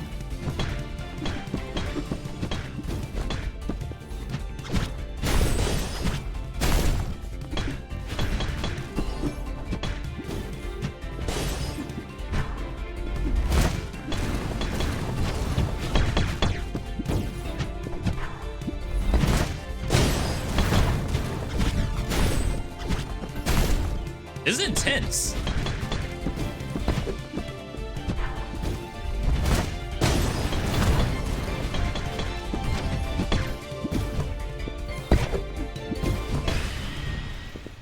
Yeah, see, like the constant throw up, not to be confused with the cats. I don't think it's like super strong. It helps me keep combos, which is nice. But it itself doesn't really do damage, I think. Though, like, the amount of, not exactly free hits we're landing, but it's definitely easy to pull those off. Maybe it is worth it to be doing up grab. Okay, so I don't know if these are counted as normal monsters. Or if these are boss tier.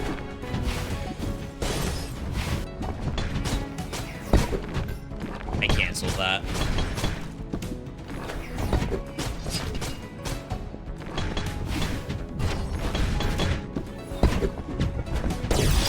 $1,000 damage crit. Oh, this thing has to go. It's actually making bullet hell.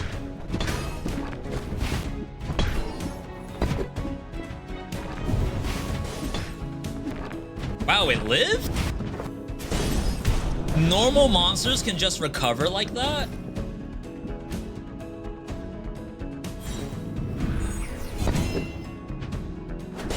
Yeah, I didn't play Garnet. I played Wonder Woman, Diana, in Multiverses. I don't know if she was, like, underpowered or what, but she definitely didn't feel OP. She's probably more designed for, team play, which is fair, because, like, that's half of what that game's all about. I definitely felt like I was an underpowered character.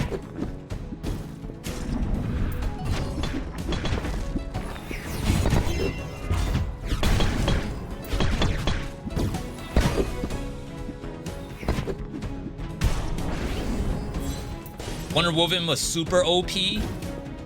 Is she? Maybe I just didn't know how to play the game. I felt like fighting against Tom and Jerry,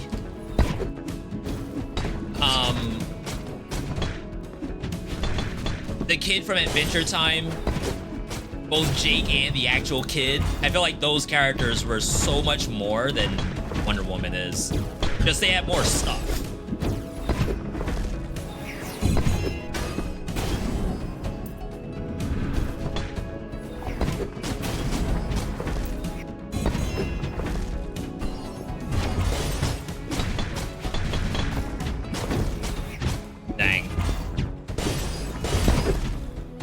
Tough enemies right here.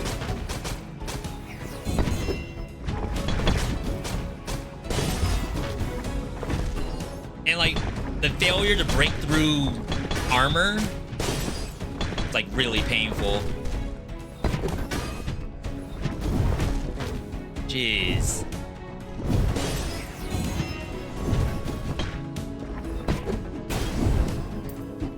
I knew it. I shouldn't have even gone down there. I'm freaking trolling. Finally found wall damage.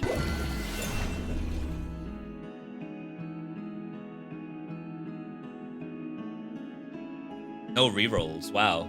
Never mind. I actually am not getting anything from this.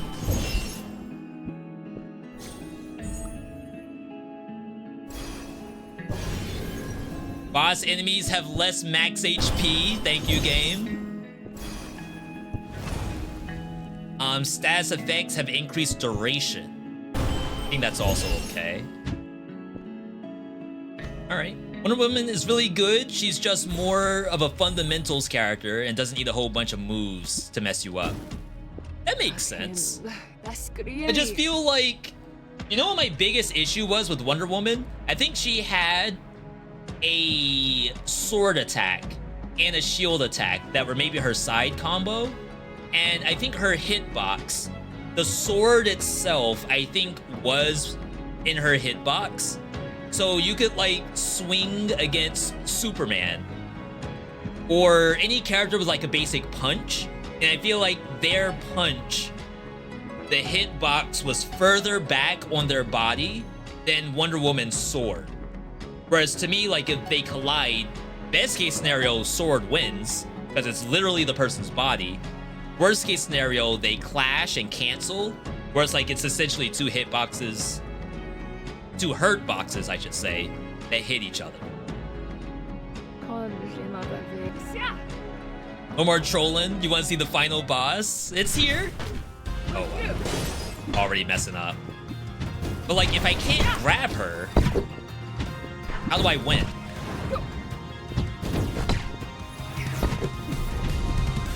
Dang, I wish I had 2 dashes.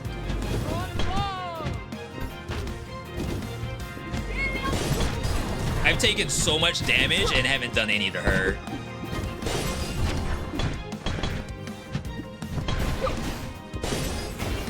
Okay. That works.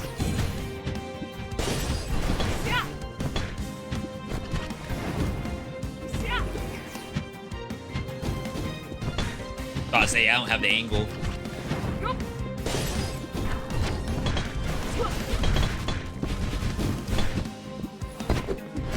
Dang, she canceled that.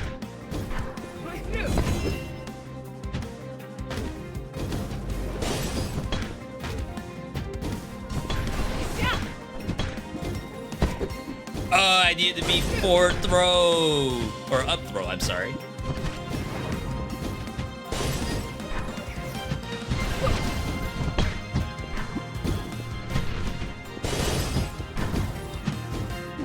Like, imagine being able to throw her. That would be incredible.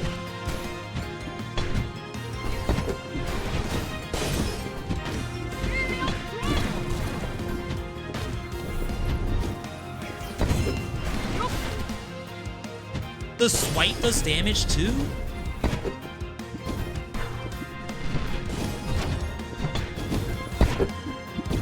Get her out of here! Did it again.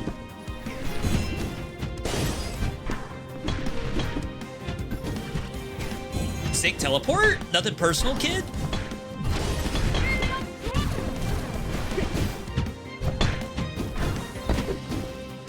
Gotta keep track of myself and not my clone.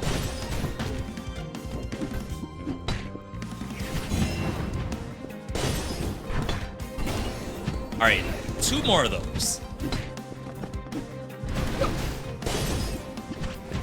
Without taking damage.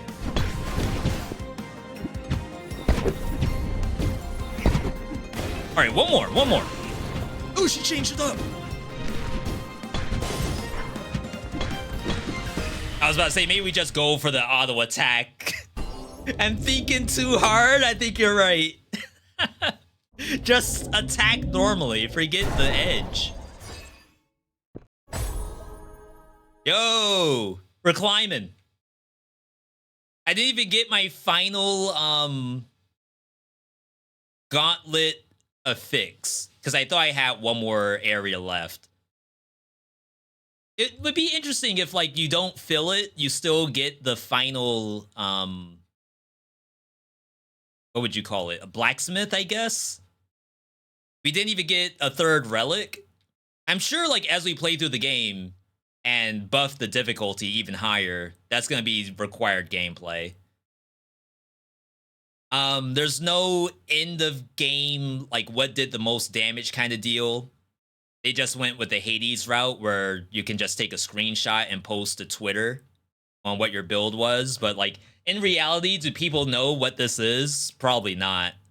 If you would just show, hey, your launcher did this damage, your attack did this damage, and then, like, maybe one of the relics can show, that's probably, like, a lot of information, but show me what kind of impact the relic had throughout the run.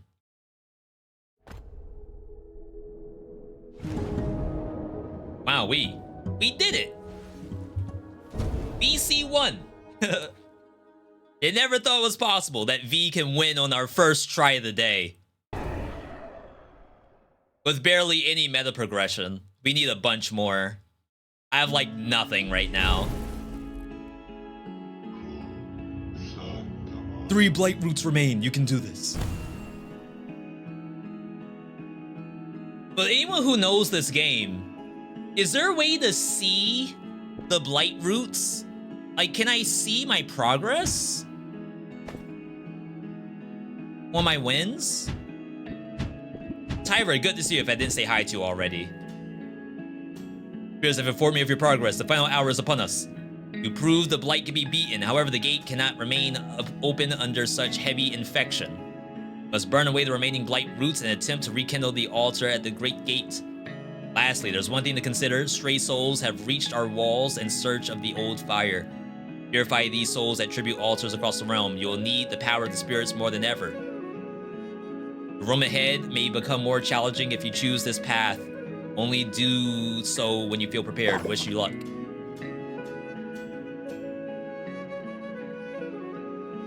Yeah, I haven't been doing very well at all on my meta.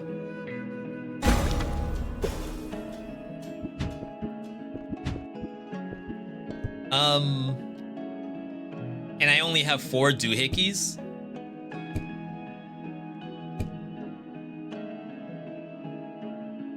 Press X after being knocked back to regain your balance and recover from stun early.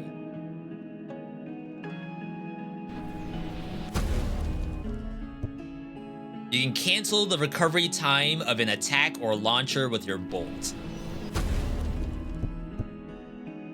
If you successfully fall break, recover your lost essence multiplier. Slaying an enemy refreshes the cooldown of your dash. Wow. Your bolt deals 20% more damage if it hits a stunned airborne enemy. That's so specific. All right. Unlocking all the scrolls does wonders, and it like adds stuff to the run itself, like little landmarks, rarities. I bet there's a crap ton of stuff in there that I don't know about.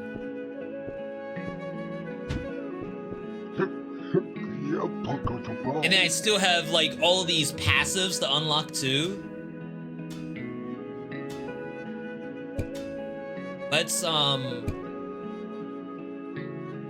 don't know, I just like unlocking alternate forms. Is that bad?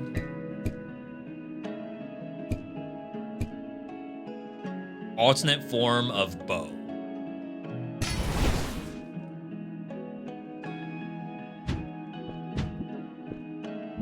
It's super interesting because I feel like if I'm ahead of where I should be, I don't know how soon I'm gonna see all these unlocks. I feel like I'm gonna have like all my wins done and I barely unlocked anything. It's better if you have enough to also get their passives.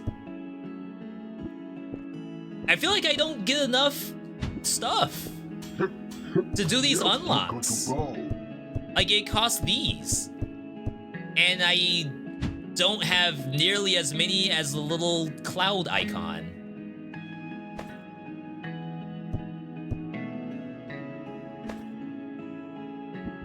Alright, so basic attack. Oh. Wait, can I get my money back? Do you get double shrines? I did, but then the shrine doesn't give me any more stuff. Like, by the 3rd biome, the shrine had like permanent bloody eye and wouldn't actually do anything.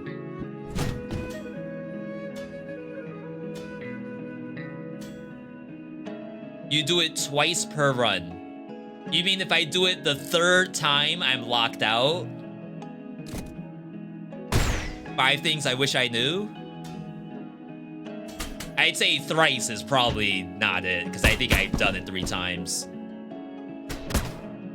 Okay, so this is kind of cool. The neutral is a bomb that detonates. Up does that, which is actually really cool. Down. It's a down version with a little bit less launch. Launcher is a laser beam is directional, but you have a long recast on it. Up launch also cost ammo. Neutral air is the bomb again. Side air is a little swipe. Up air. Down air. Ooh, the down air is kind of spicy. My FPS is dropping, but not dropping any frames, luckily. If you get greedy on the tomb shrines, it doesn't give you any more, so you gotta be wise. All right, we gotta do just 2s then.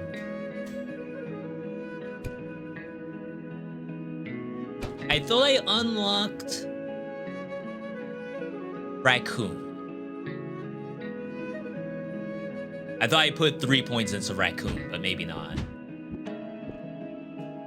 All right, chat, we're gonna do one more, and then we're gonna call it early today. Let's make this one count.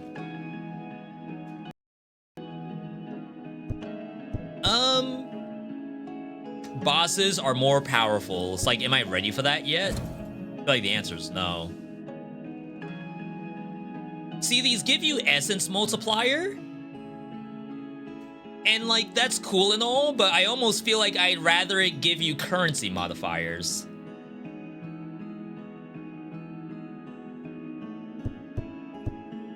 And stray souls, which just makes the run harder, right? Because I know you get a free, quote-unquote, free tribute altar, but then it just makes the run harder. I don't mind the challenges. I think it's actually fun. Right now, my biggest issue is this right here. I have nothing for currency. And like, I can't get currency faster, I think. And like the run augmentations, it makes you spend currency to do those. So don't I need more sources of currency? Or am I tripping? Oh, wow. Can I get a refund?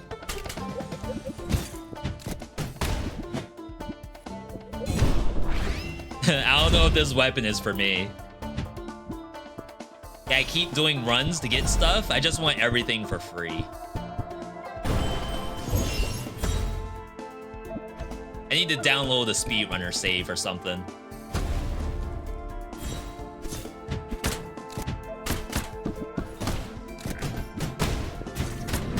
What a weird weapon.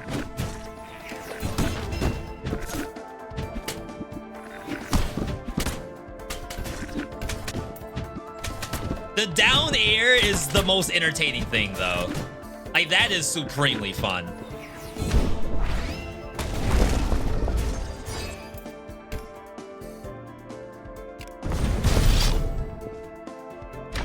I really like this version of the bow.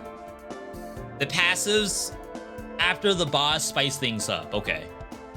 Ooh, this is cursed. When you enter a boss room, restore HP, but enemies drop less money. No, not money. Essence is your chain bonus.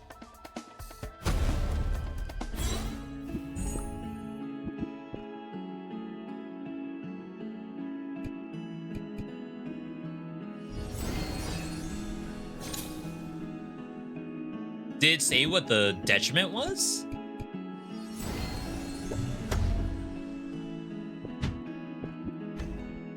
I don't know if it gave me something bad. There was no detriment? Why not? Is it RNG?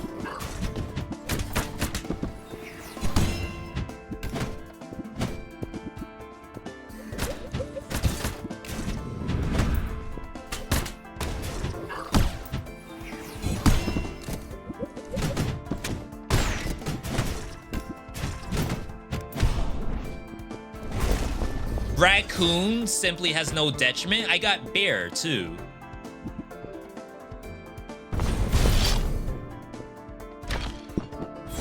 It gives random meta currency.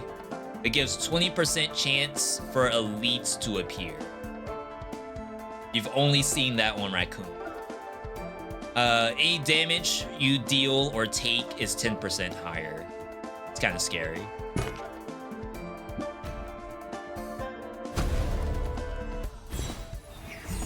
I mean, I'm glad you all know the game.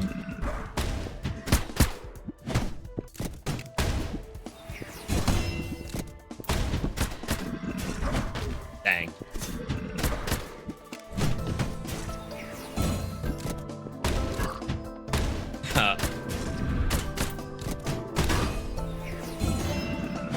Can I not aim straight up? You can. I'm just bad. Yeah. Get the free one. Negative attack speed, negative shield damage. Beautiful.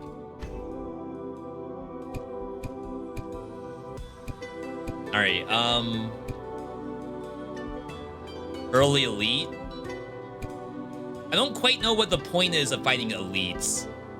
I feel like right now, elites just give you a random assortment of boons, but you only get one boon. Not like you can get multiple boons. It's like right now, to me, elites are more difficult than Smash Brothers rooms.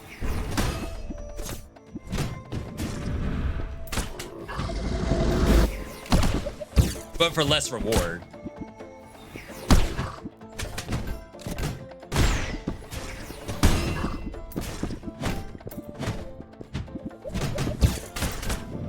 I love how that actually reached. This is starting to grow on me. Never mind, this sucks.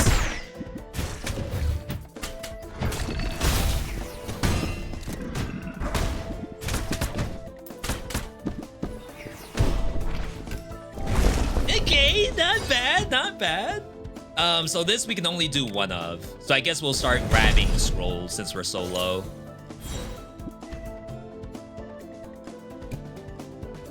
I don't know about that, man. The faster the kill, the elites, the better the item you get. Really? There's a timer to this?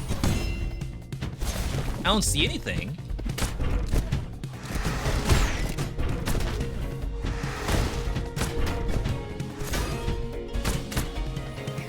Is that 5 things I wish I knew?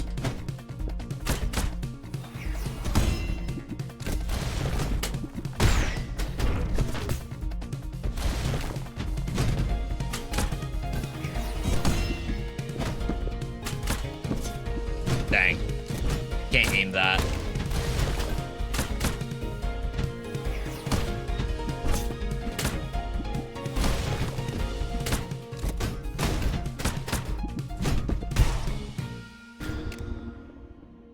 Yeah, so I killed the elite.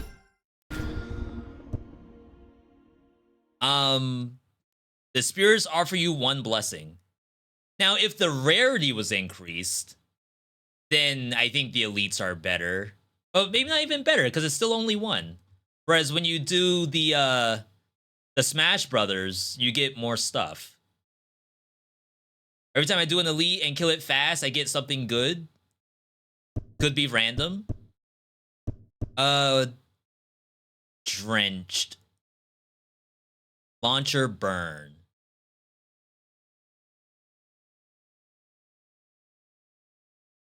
I think Scorched might be better, because I only ever do essentially like 1 hit.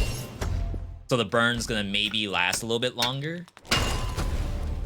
I love that the cursor is already there. It's like they know.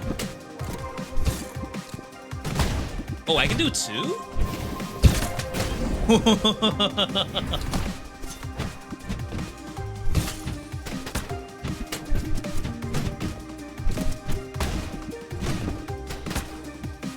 Bruh, I should have shot that diagonally.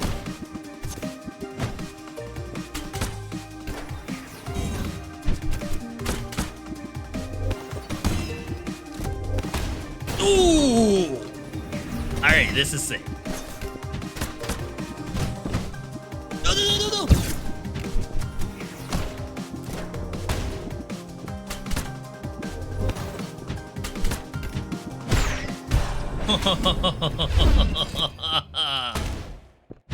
Oh my goodness gracious. Launcher deals more and inflicts drench. I think this is actually good for launcher. Leap.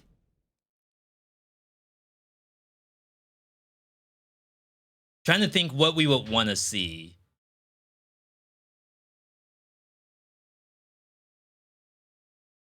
Do we ever shoot from above? We can. You can check synergies. Is there like an easy way to do that without having to go all the way here? Synergy prerequisites in the book. Yeah, this. So the one game that's out there that solved this issue was BlazBlue Entropy Effect. In BlazBlue, you could click Flaming Leap and it'll take you to the Flaming Leap page that shows like all the different things that branch off of it. Or it'll show you the alternates that want you to have Flaming Leap. I don't know if there's like enough stuff in the game that has that. This has a book icon. Why does it have a book icon? We'll take Meteor Smash, because I do think I want to do that gameplay some more.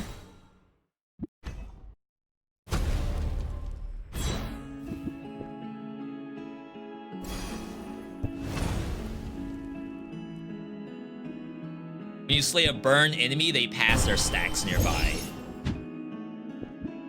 Alright.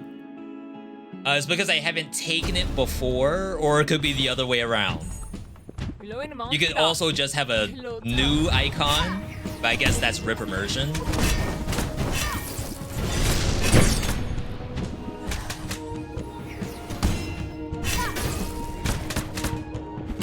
That's so clean.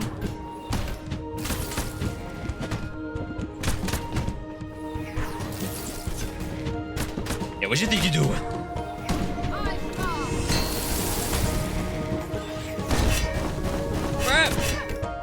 I can't do this fight hitless.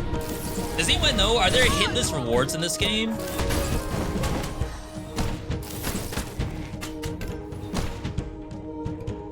Did it again.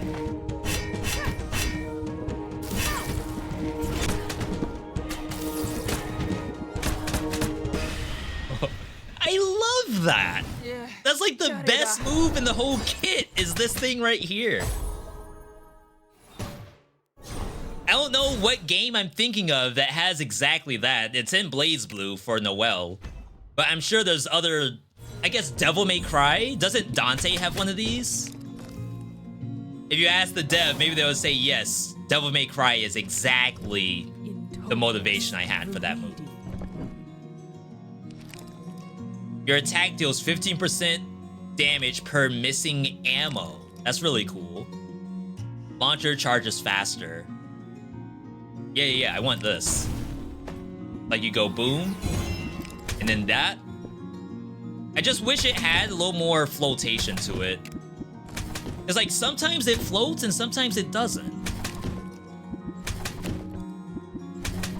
Yeah, see that? What's the difference between that and... Wait. Oh, you know what it is? This game has like down as an input. So like fast fall. It interferes with fast fall. If I'm already holding the down button. You have to like tap it. Okay. Do you ever want fast fall while doing that attack? Is there a world where it should always circumvent fast fall? You can fast fall? Yeah. This buffs me.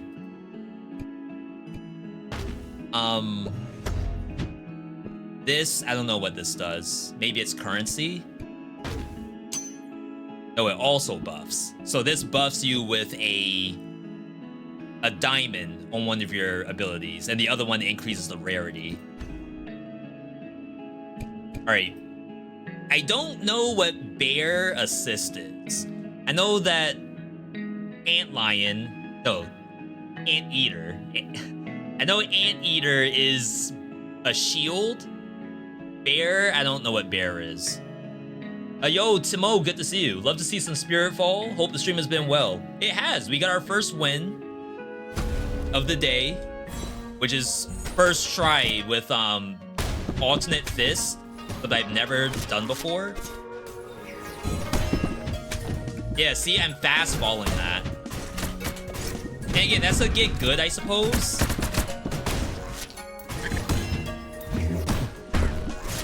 But do you ever want to fast fall during that attack? I don't think so. It's a seahorse? No, it's an anteater. That's where the tongue goes.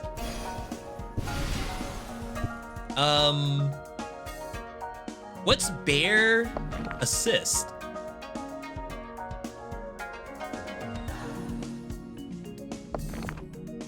Do you not get assist unless your dash slot is filled?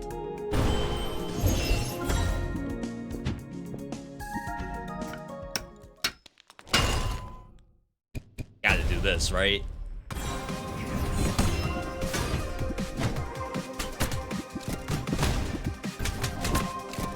Alright, that one was an easy one.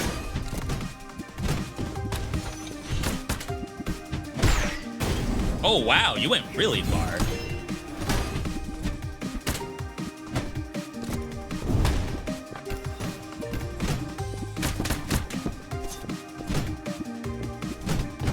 No.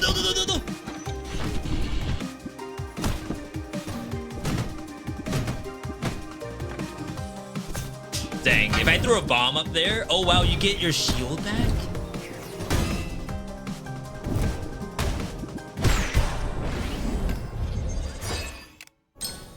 Alright.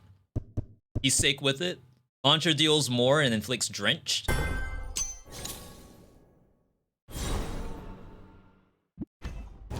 Lost half my HP at some point. Does anyone know, was there a bonus for killing the dog? Does the dog die.com?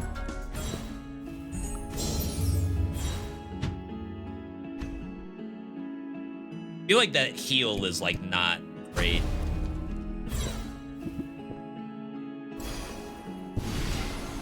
Icicle rain. 3 icicles fall from above, dealing area frost.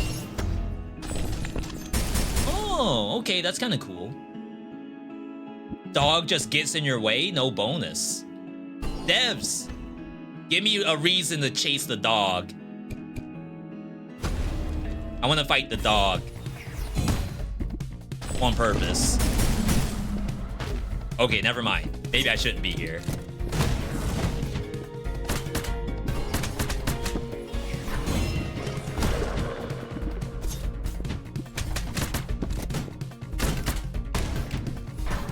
Whoa, what? Gamer alert.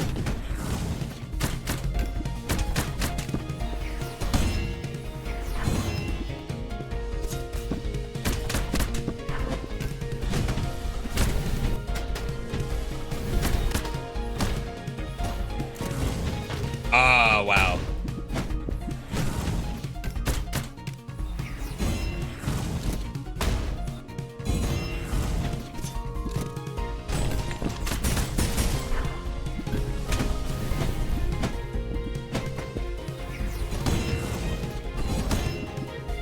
Look at that launch.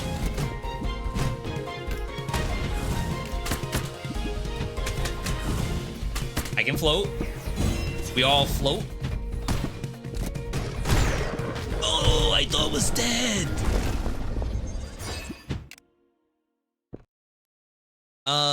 So I can't double these.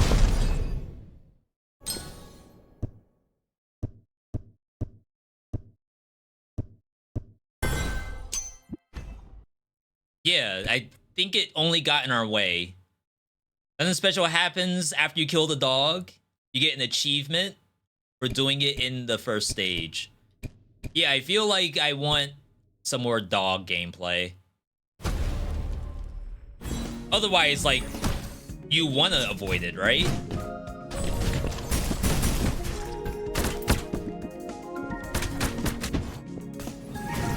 And you may say, yeah, that's exactly the point. You want to avoid it. But it's like, what if you as the player was like, no, I'm freaking stacked. Give me the dog. I got the dog in me. Then, like, yeah, you want to go for it.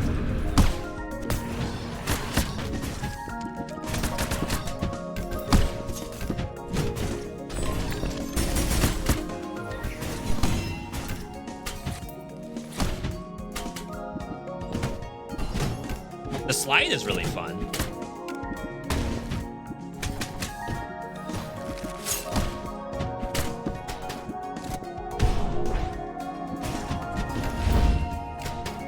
I don't know how I did the slide attack.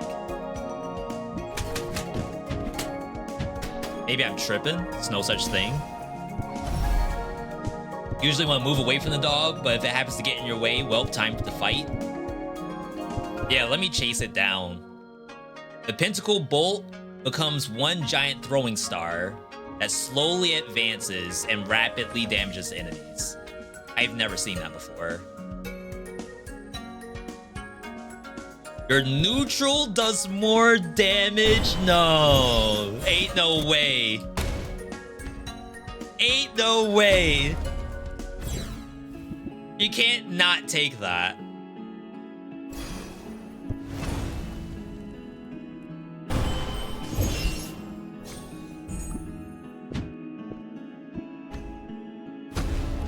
All right.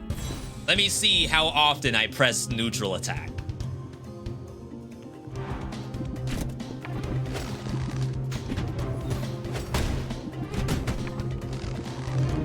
All right, it's already working out very well.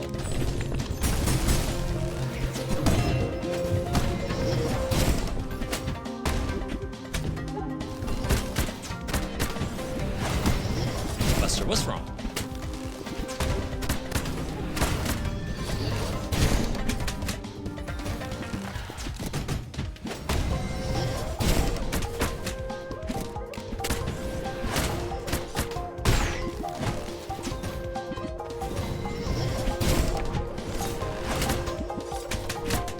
Sick. Boom. And the arrows don't come down. That's nice. Dang. Keep the combo.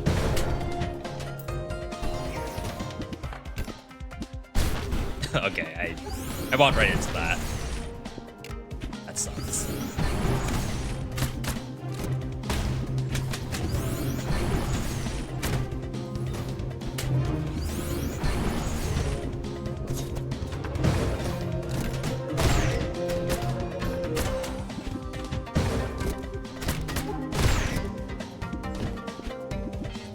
Maybe trying a little bit too hard for this bomb.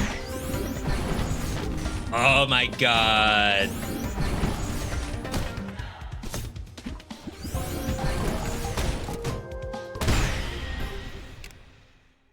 Did he just pull out his iPhone to detonate it? What was that? Alright, fight was a little boosted, but you know what? We're fine. You always kill that guy first? I used to back in early access, but for some reason, that's the last one for me every time now. At the moment, the only reason to fight it is if it's on the node you want, or in the later stage, I think it could be easier than some elite rooms. Oh, it would be interesting if it overwritten what was actually on that stage. So for example, if it rolled onto an elite room, then it would be just the dog and not the elite monster. Launcher's beam bounces off the wall, +1 capacity, and reloads faster. Is that anti-synergy for us? Because like we want to blow through these, but then again, that gives us 1 more capacity, so it's 30% damage. And then we just don't sweet spot.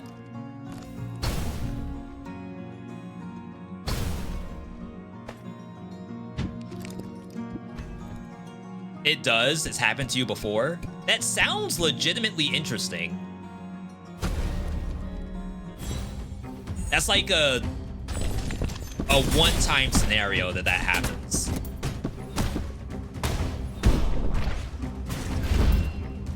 So I'd love to see more scenarios where it was like, thank God I got the dog. Sure. I'm not trying to make a snipe build. I'm really not.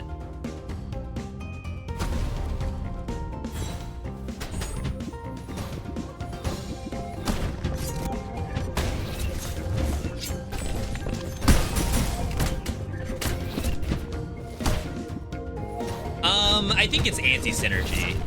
Oh wow, I thought it was a lot shorter than that.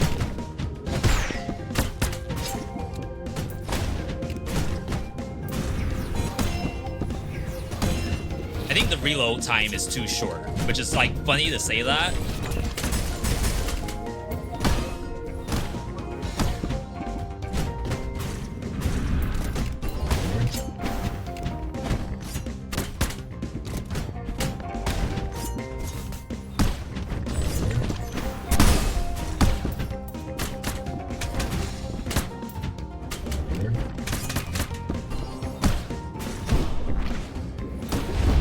I guess if you rapid fire it, it's probably not that bad. The next spirit blessing you find has increased rarity. That's actually cool. I don't mind buying that. Even the 20% heal is pretty good too. So we'll grab this. Increase attack speed. Blessing rarity. Synergy? I don't know if it did anything for the synergy though. Burn inflicts more damage at double the speed on a drenched enemy. That's perfect for us. The shield thing looked good too. There's a secret room in the challenge stage if you jump into the purple flame. The challenge stage.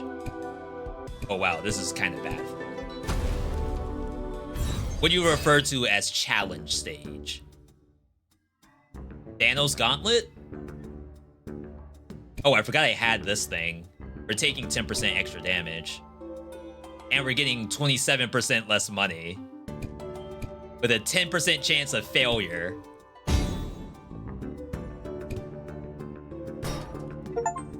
It broke at a 10% on what planet?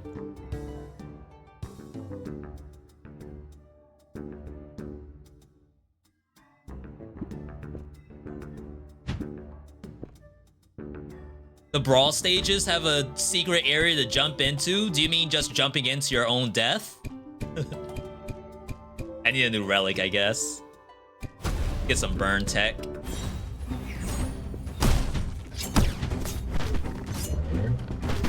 Oh my god, I'm getting destroyed.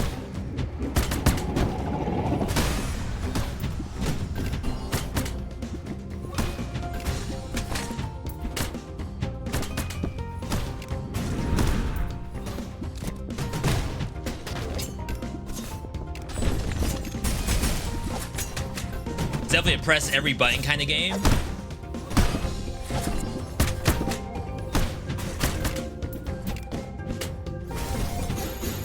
I have NA aim right now.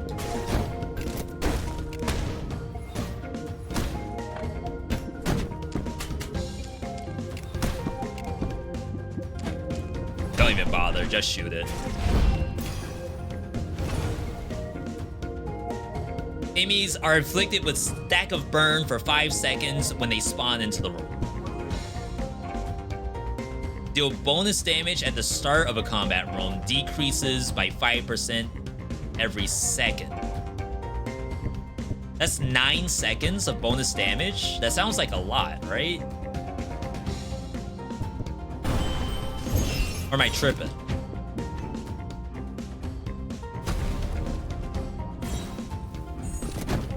Look at me already not utilizing it.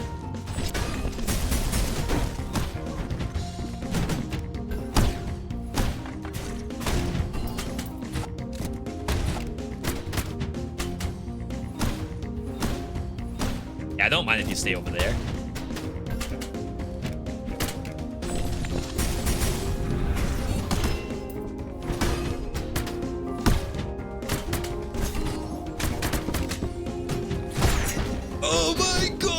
monster behind me.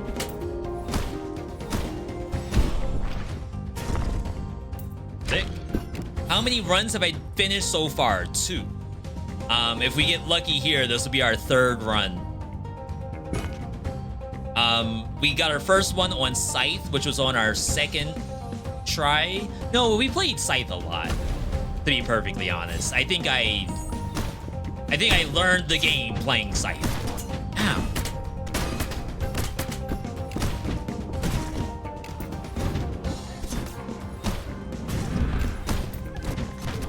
Wow, we might die here. And whose fault is that? I blame the 3rd ammo slot. I can't jump down! It's over. Oh my god, that sucks.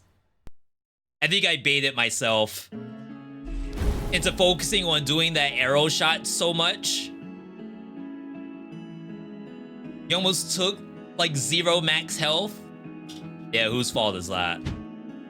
I focused too much on doing the basic charged arrow. All of the gameplay with the Dante in the air, the launcher off the ground, I wasn't doing any of it. Jeez. But hey, at least we got some currency. We have all of this stuff that I have never done. Make an offering to a spirit altar increases that spirit's chance to offer other blessings of higher rarity. So it's like if you like that god, you're actually buffing the god. But then again, I just do both buffs anyway.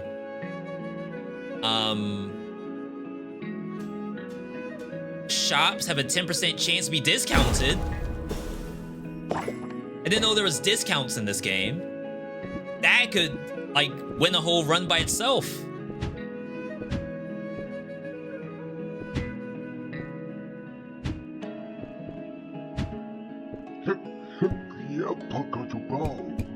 Do we get the passive? Awaken the alternate form of this weapon by giving it a bonus passive power. Because, like, eventually it became fun. It's just we didn't see the cool part. After you combat roll, gain 15% damage and move speed. Just dodge? Is that what combat roll is?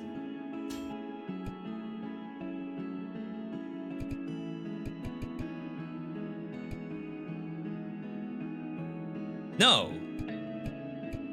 It mentions in the tooltip. All right, reading comprehension. If you land during a side air attack or down air attack, roll and deal increased damage. Side air and then dash? Do I know if I have it?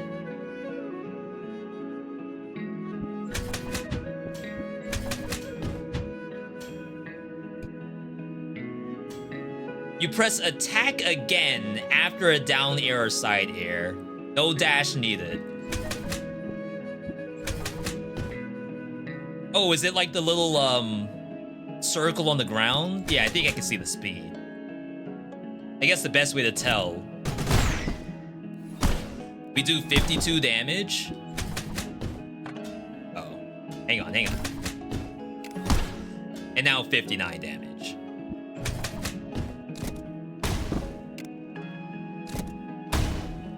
Okay. I mean, that doesn't seem like anything that you have to worry about, which is nice. It's just passive power that you didn't know that you needed. Okay, that's sick. Because I think that is different than staff, right? Like, staff now has 30% damage when you swap, and it makes me think that, like, I need to be swapping more often. But in reality, that could also mean just, you know, play normal. You don't have to do the passive gameplay. It's gonna be there at some point. favorite weapon so far, definitely Scythe. I'd say Scythe. I still like Hammer. The alternate fist was pretty fun. I do like alternate bow. I don't know like how high on the list it is right now, but I do like it. And then I have no time on this weapon. Like, it seems like it could be sick. But it might be like a little bit above my pay grade.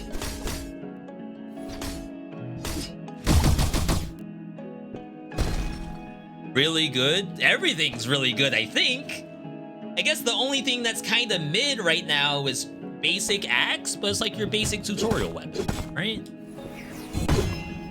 It doesn't need to be nuts, I imagine.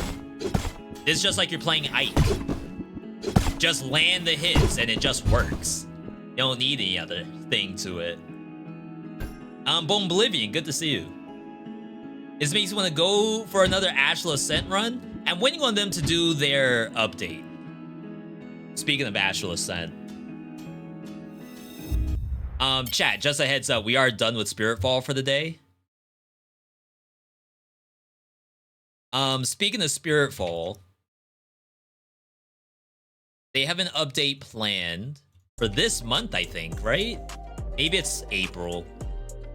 Which is like kind of nasty that April's already around the corner.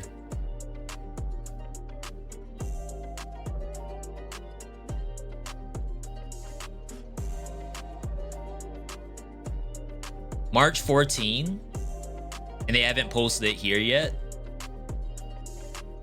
Oh, who is this guy? Who is that guy? I love that they still have this up. We gotta play more Ashla Ascent. The only reason I'm not playing this game is because A, 3 other games came out, and B, I'm dying in this game. And you all know me, if I'm dying in an action roguelike, I don't want to play it anymore. It's such a bad mentality to have. It has nothing to do with the game or its quality. It's more so like I'm having a tantrum in Ashla Ascent right now. I'm like actually a baby when it comes to this game. I made it pretty high in runs. It's super satisfying because you get unlocks, new spells, and the new spells are all great. Am I gonna try out Tales of Kenzera? Is that the Prince of Persia style game? It's Epic only, right? No, it's not Epic only.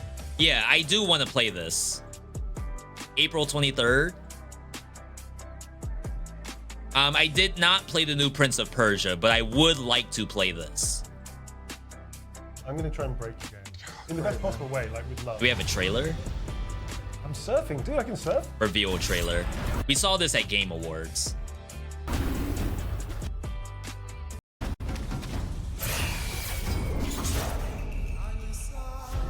Every story begins. We recently got 100% completion in Ashla Ascent. Really? Ooh, that's why we're waiting for the new patch. The new patch for Ashla Ascent is gonna give you more Destiny fragments per win on bosses. I think it's a catch-up mechanic. Like if you skip, then it gives you up to 3 Destiny fragments. And you all know me, I skipped quite a lot. So that's like the #1 reason I'm coming back.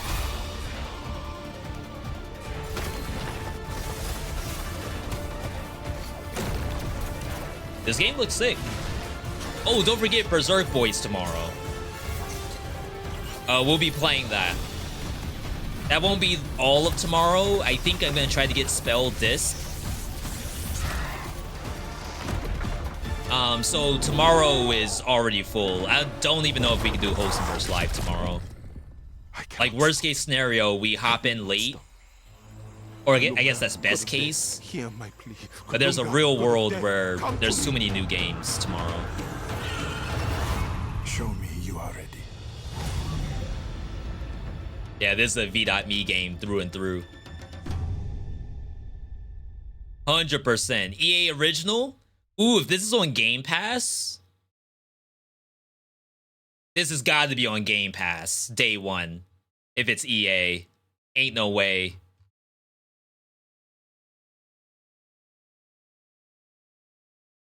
All right.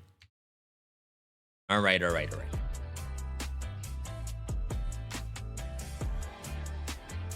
Yeah, new character weapons, new Destiny fragment stuff. We're gonna be eating good. Outside of that, I don't think there's any like high tier action roguelikes for us this month. We are just gonna be playing some of the sleeper stuff. And not sleeper as in boring stuff, but stuff that you haven't heard about. Stuff that she told you not to worry about. That's what's on the agenda for March. YouTube wise, I'm working on a Dead Cells video right now. I just did the voice work today. Now I have to go and get the footage. I would like to still do a BlazBlue character showcase. Like, I've been recording some my footage, and then I have my win, and I would like to put that up as like a character showcase of like everything the character can do and what it looks like when it actually works. I did have someone ask me about Balatro. Just do one first look of Balatro on YouTube. You won't regret it, is what that viewer said. So maybe I'll consider that. Maybe. And then I want to do one other video about like all of these high action roguelikes after coming from Dead Cells, which is, you know, a Roguevania. It does have pretty high action, but ain't nothing compared to BlazBlue, Spiritfall, and Oblivion Override. So I like to show like apples and oranges. Like here's apples, Metroid, Roguevania. Here's oranges, and why are oranges so tasty?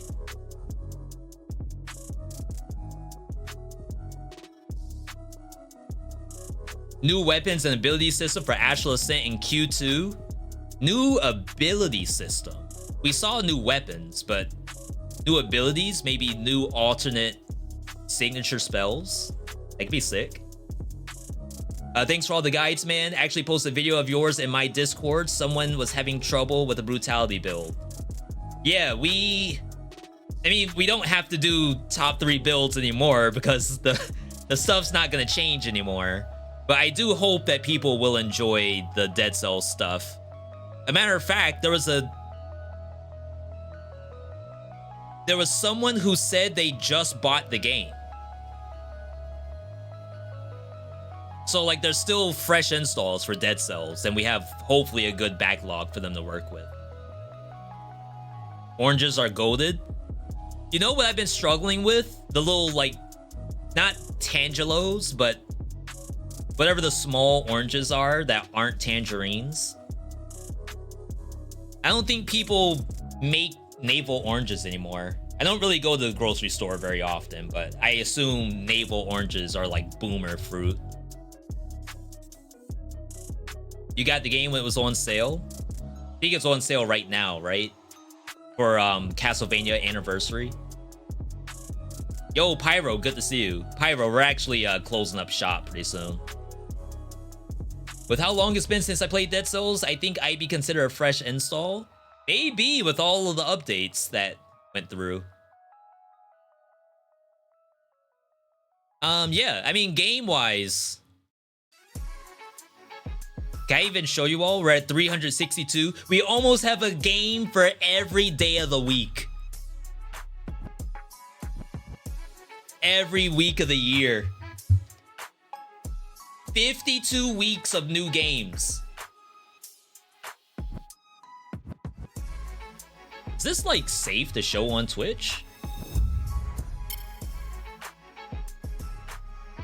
I hate that I have to do the QR code.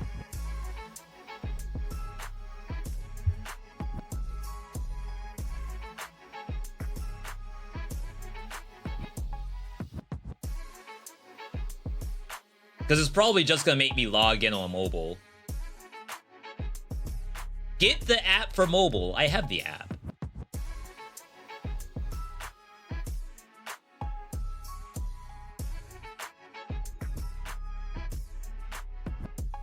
Stop playing Dead Cells 5 months before Dracula. Not sure when that is. Did you get the Dracula DLC?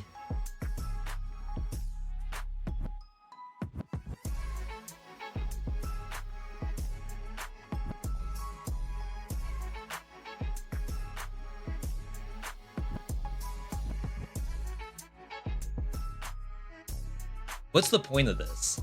Sign in with your QR code. I hit it. It pulls up the Steam app. This is actually the Steam app and not Chrome. And then it says, get the app for mobile. I am literally in the app right now.